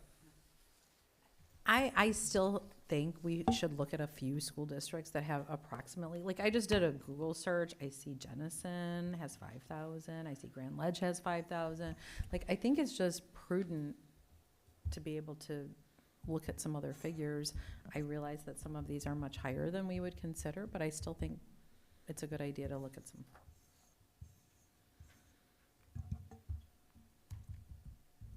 I'm also thinking about employee retention because if there's a huge delta between what we're paying and what other very nice school districts, like some of the ones we've mentioned, are, you know what? If I could make 383 and go to Novi, that sounds pretty good. So I think we should be cognizant of not being afraid to vary too far from where we are. I remember when we did it, we also had a kicker for a doctorate. I would like us to think about that as well. Sure. Is that included in here as part of our salary line, or?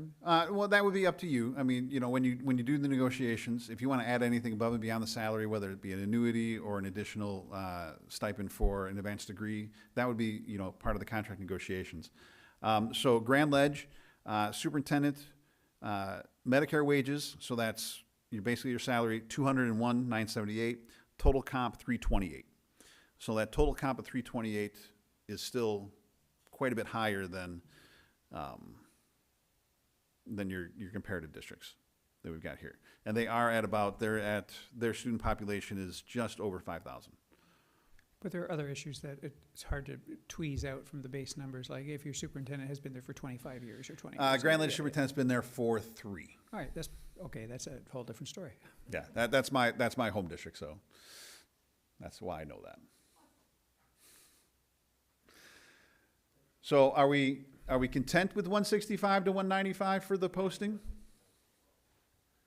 We want to go 175 to 195? 175, 195 sounds like a decent range. 175 to 195? Is there a reason we're at 195 and not 2? Only because, I don't know, are people's eyes just more drawn Yes, to a whole there's sort of a number? reason. One of those reasons is the fact that our assistant superintendents, finance and HR, if we went much higher, they'd also need to get a salary bump as well. So we're going to stick with, I think, as a cap at 195 is Okay. Am I wrong, or Jason? I want to know what Jason has to say. I was just laughing, going back to retail pricing structure. That was the only reason I was laughing. $9.99. Because Lauren is right. 200 looks a whole lot better than 195. It does, but then things get discussed. in But yeah, if negotiations. there's other salary implications, then I think we need to consider that.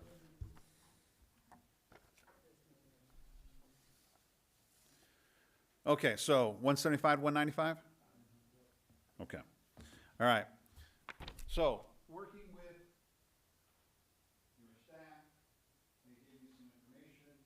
This is what I've included in the preliminary posting. This is definitely something that we can make any adjustments to, or any tweaks to. So if you see anything in there that you want to, for this particular, we're not looking to, we're just looking to give them just kind of a flavor for what the district is. And, you know, we want them to do some of their own research as well. The first paragraph's pretty standard. Second paragraph is a little bit about the community.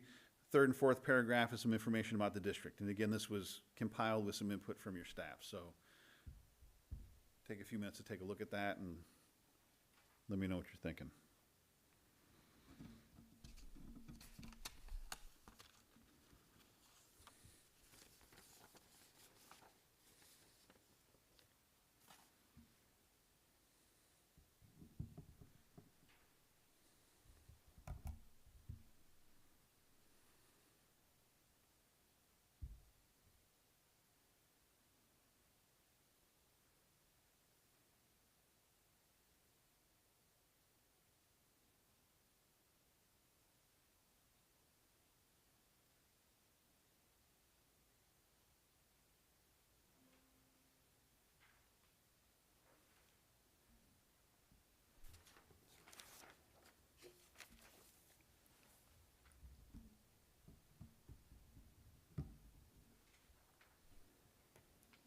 Thanks, Jay.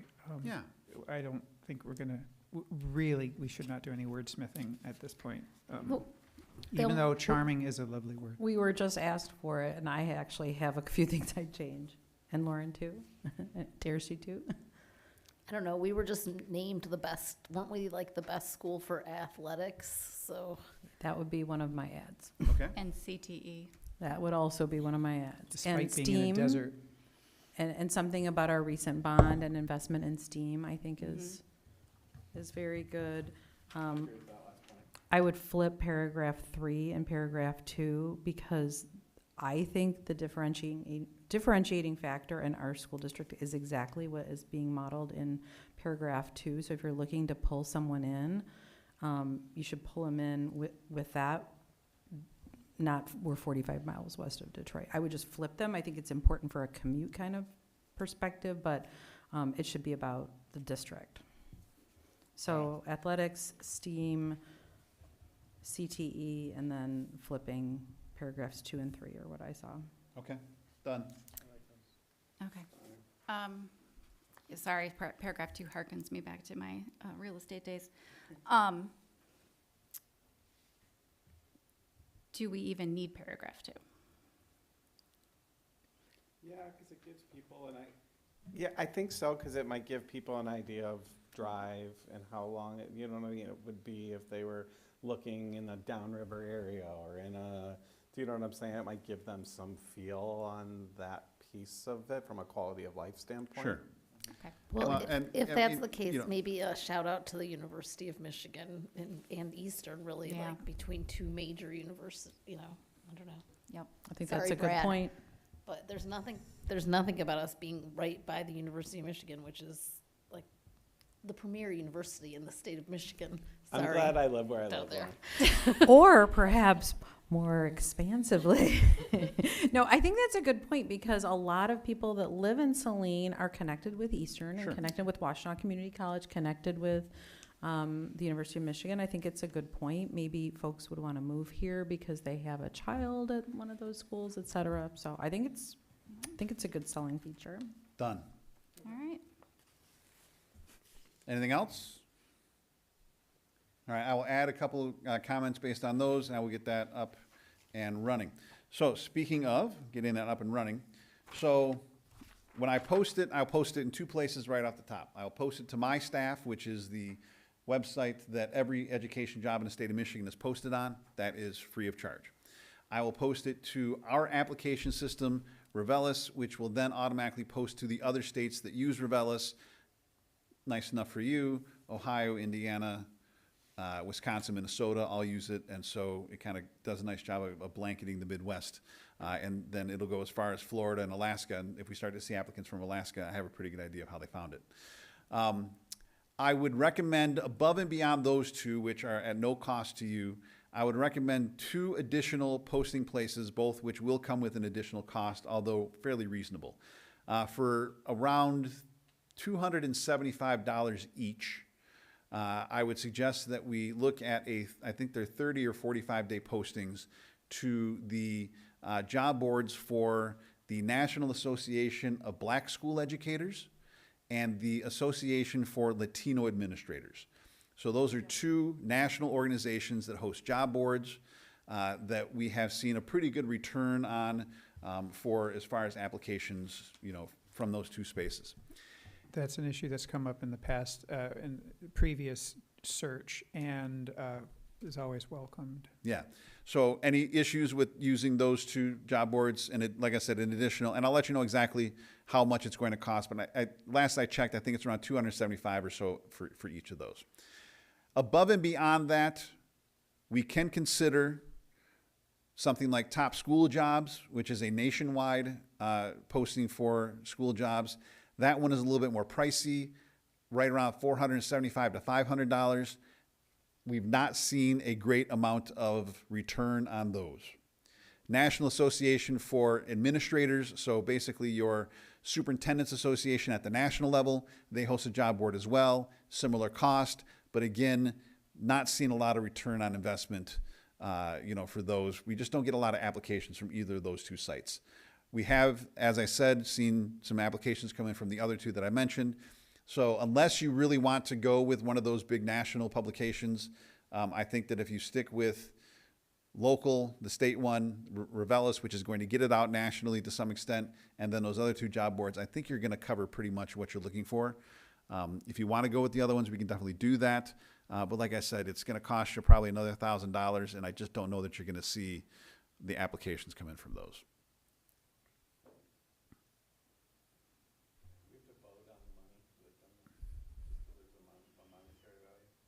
I don't think so. Would you like us to reach a decision this evening? Yeah, just so I can post. Is the sense of the board that we would be fine with adding those 2? Latino and Black administrators. Okay. Yes, please. Off Yeah, you go then. perfect. There we go. All right. And then if the applications are not coming in like I think they should be, and we want to take a look at possibly going broader, then I'll definitely have that conversation with you. But I am cautiously optimistic that with those 4 placings, those 4 postings, that we'll see the application pool that you're looking for. Okay. Super, thank you. All right. Anything else on the I list? do want to say real quick, at the front, the preliminary posting, Board of Education, Darcy's the secretary. Oh, okay. I don't want to be the secretary. No.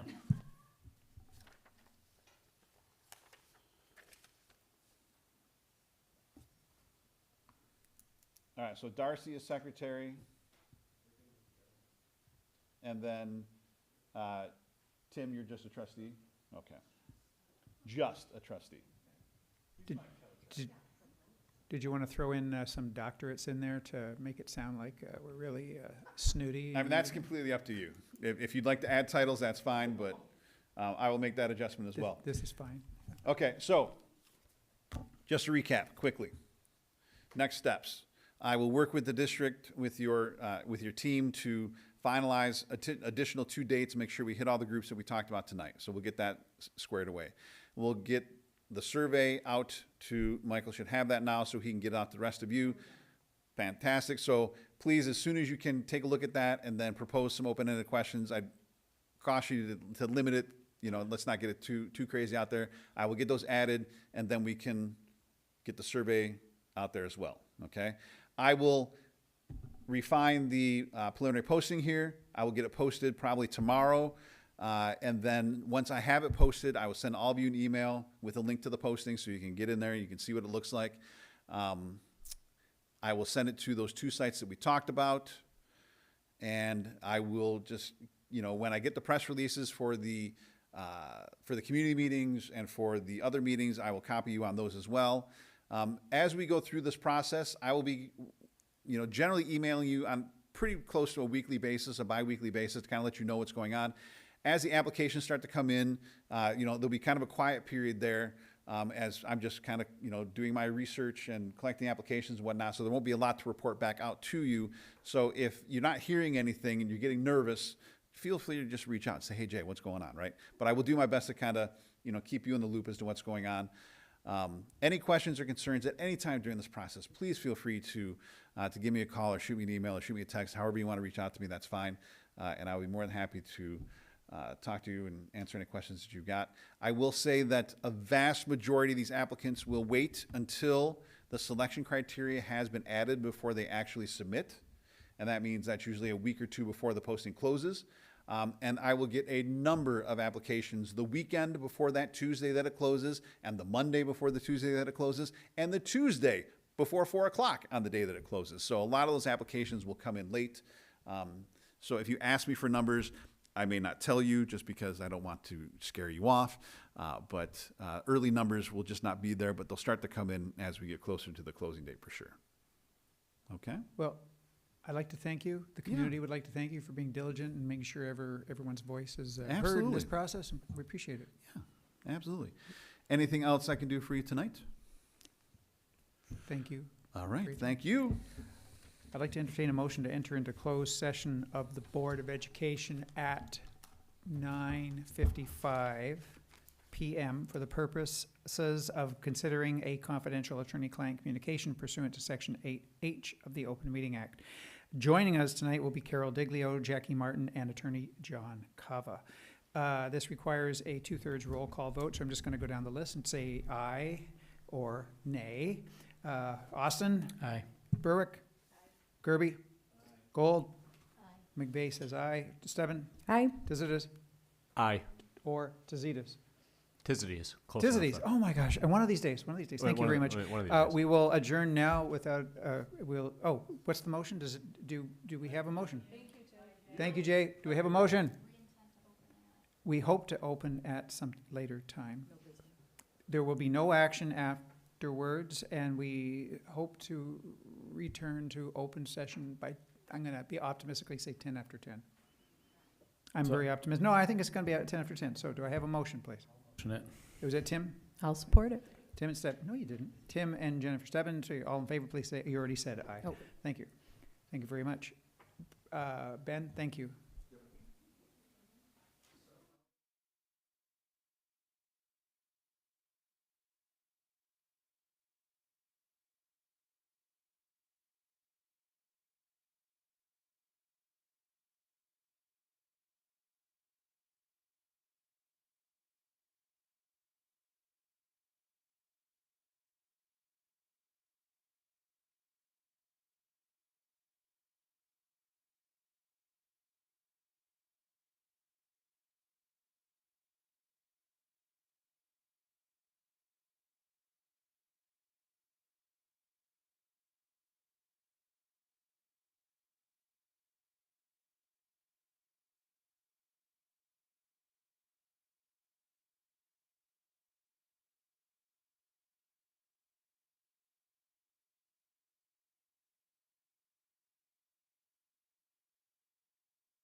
Thank you very much.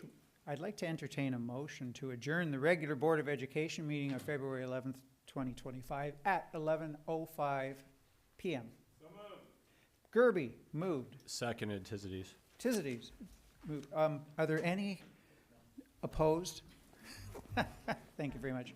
Thank you, everybody. Oh, I get to tap twice. Thank you.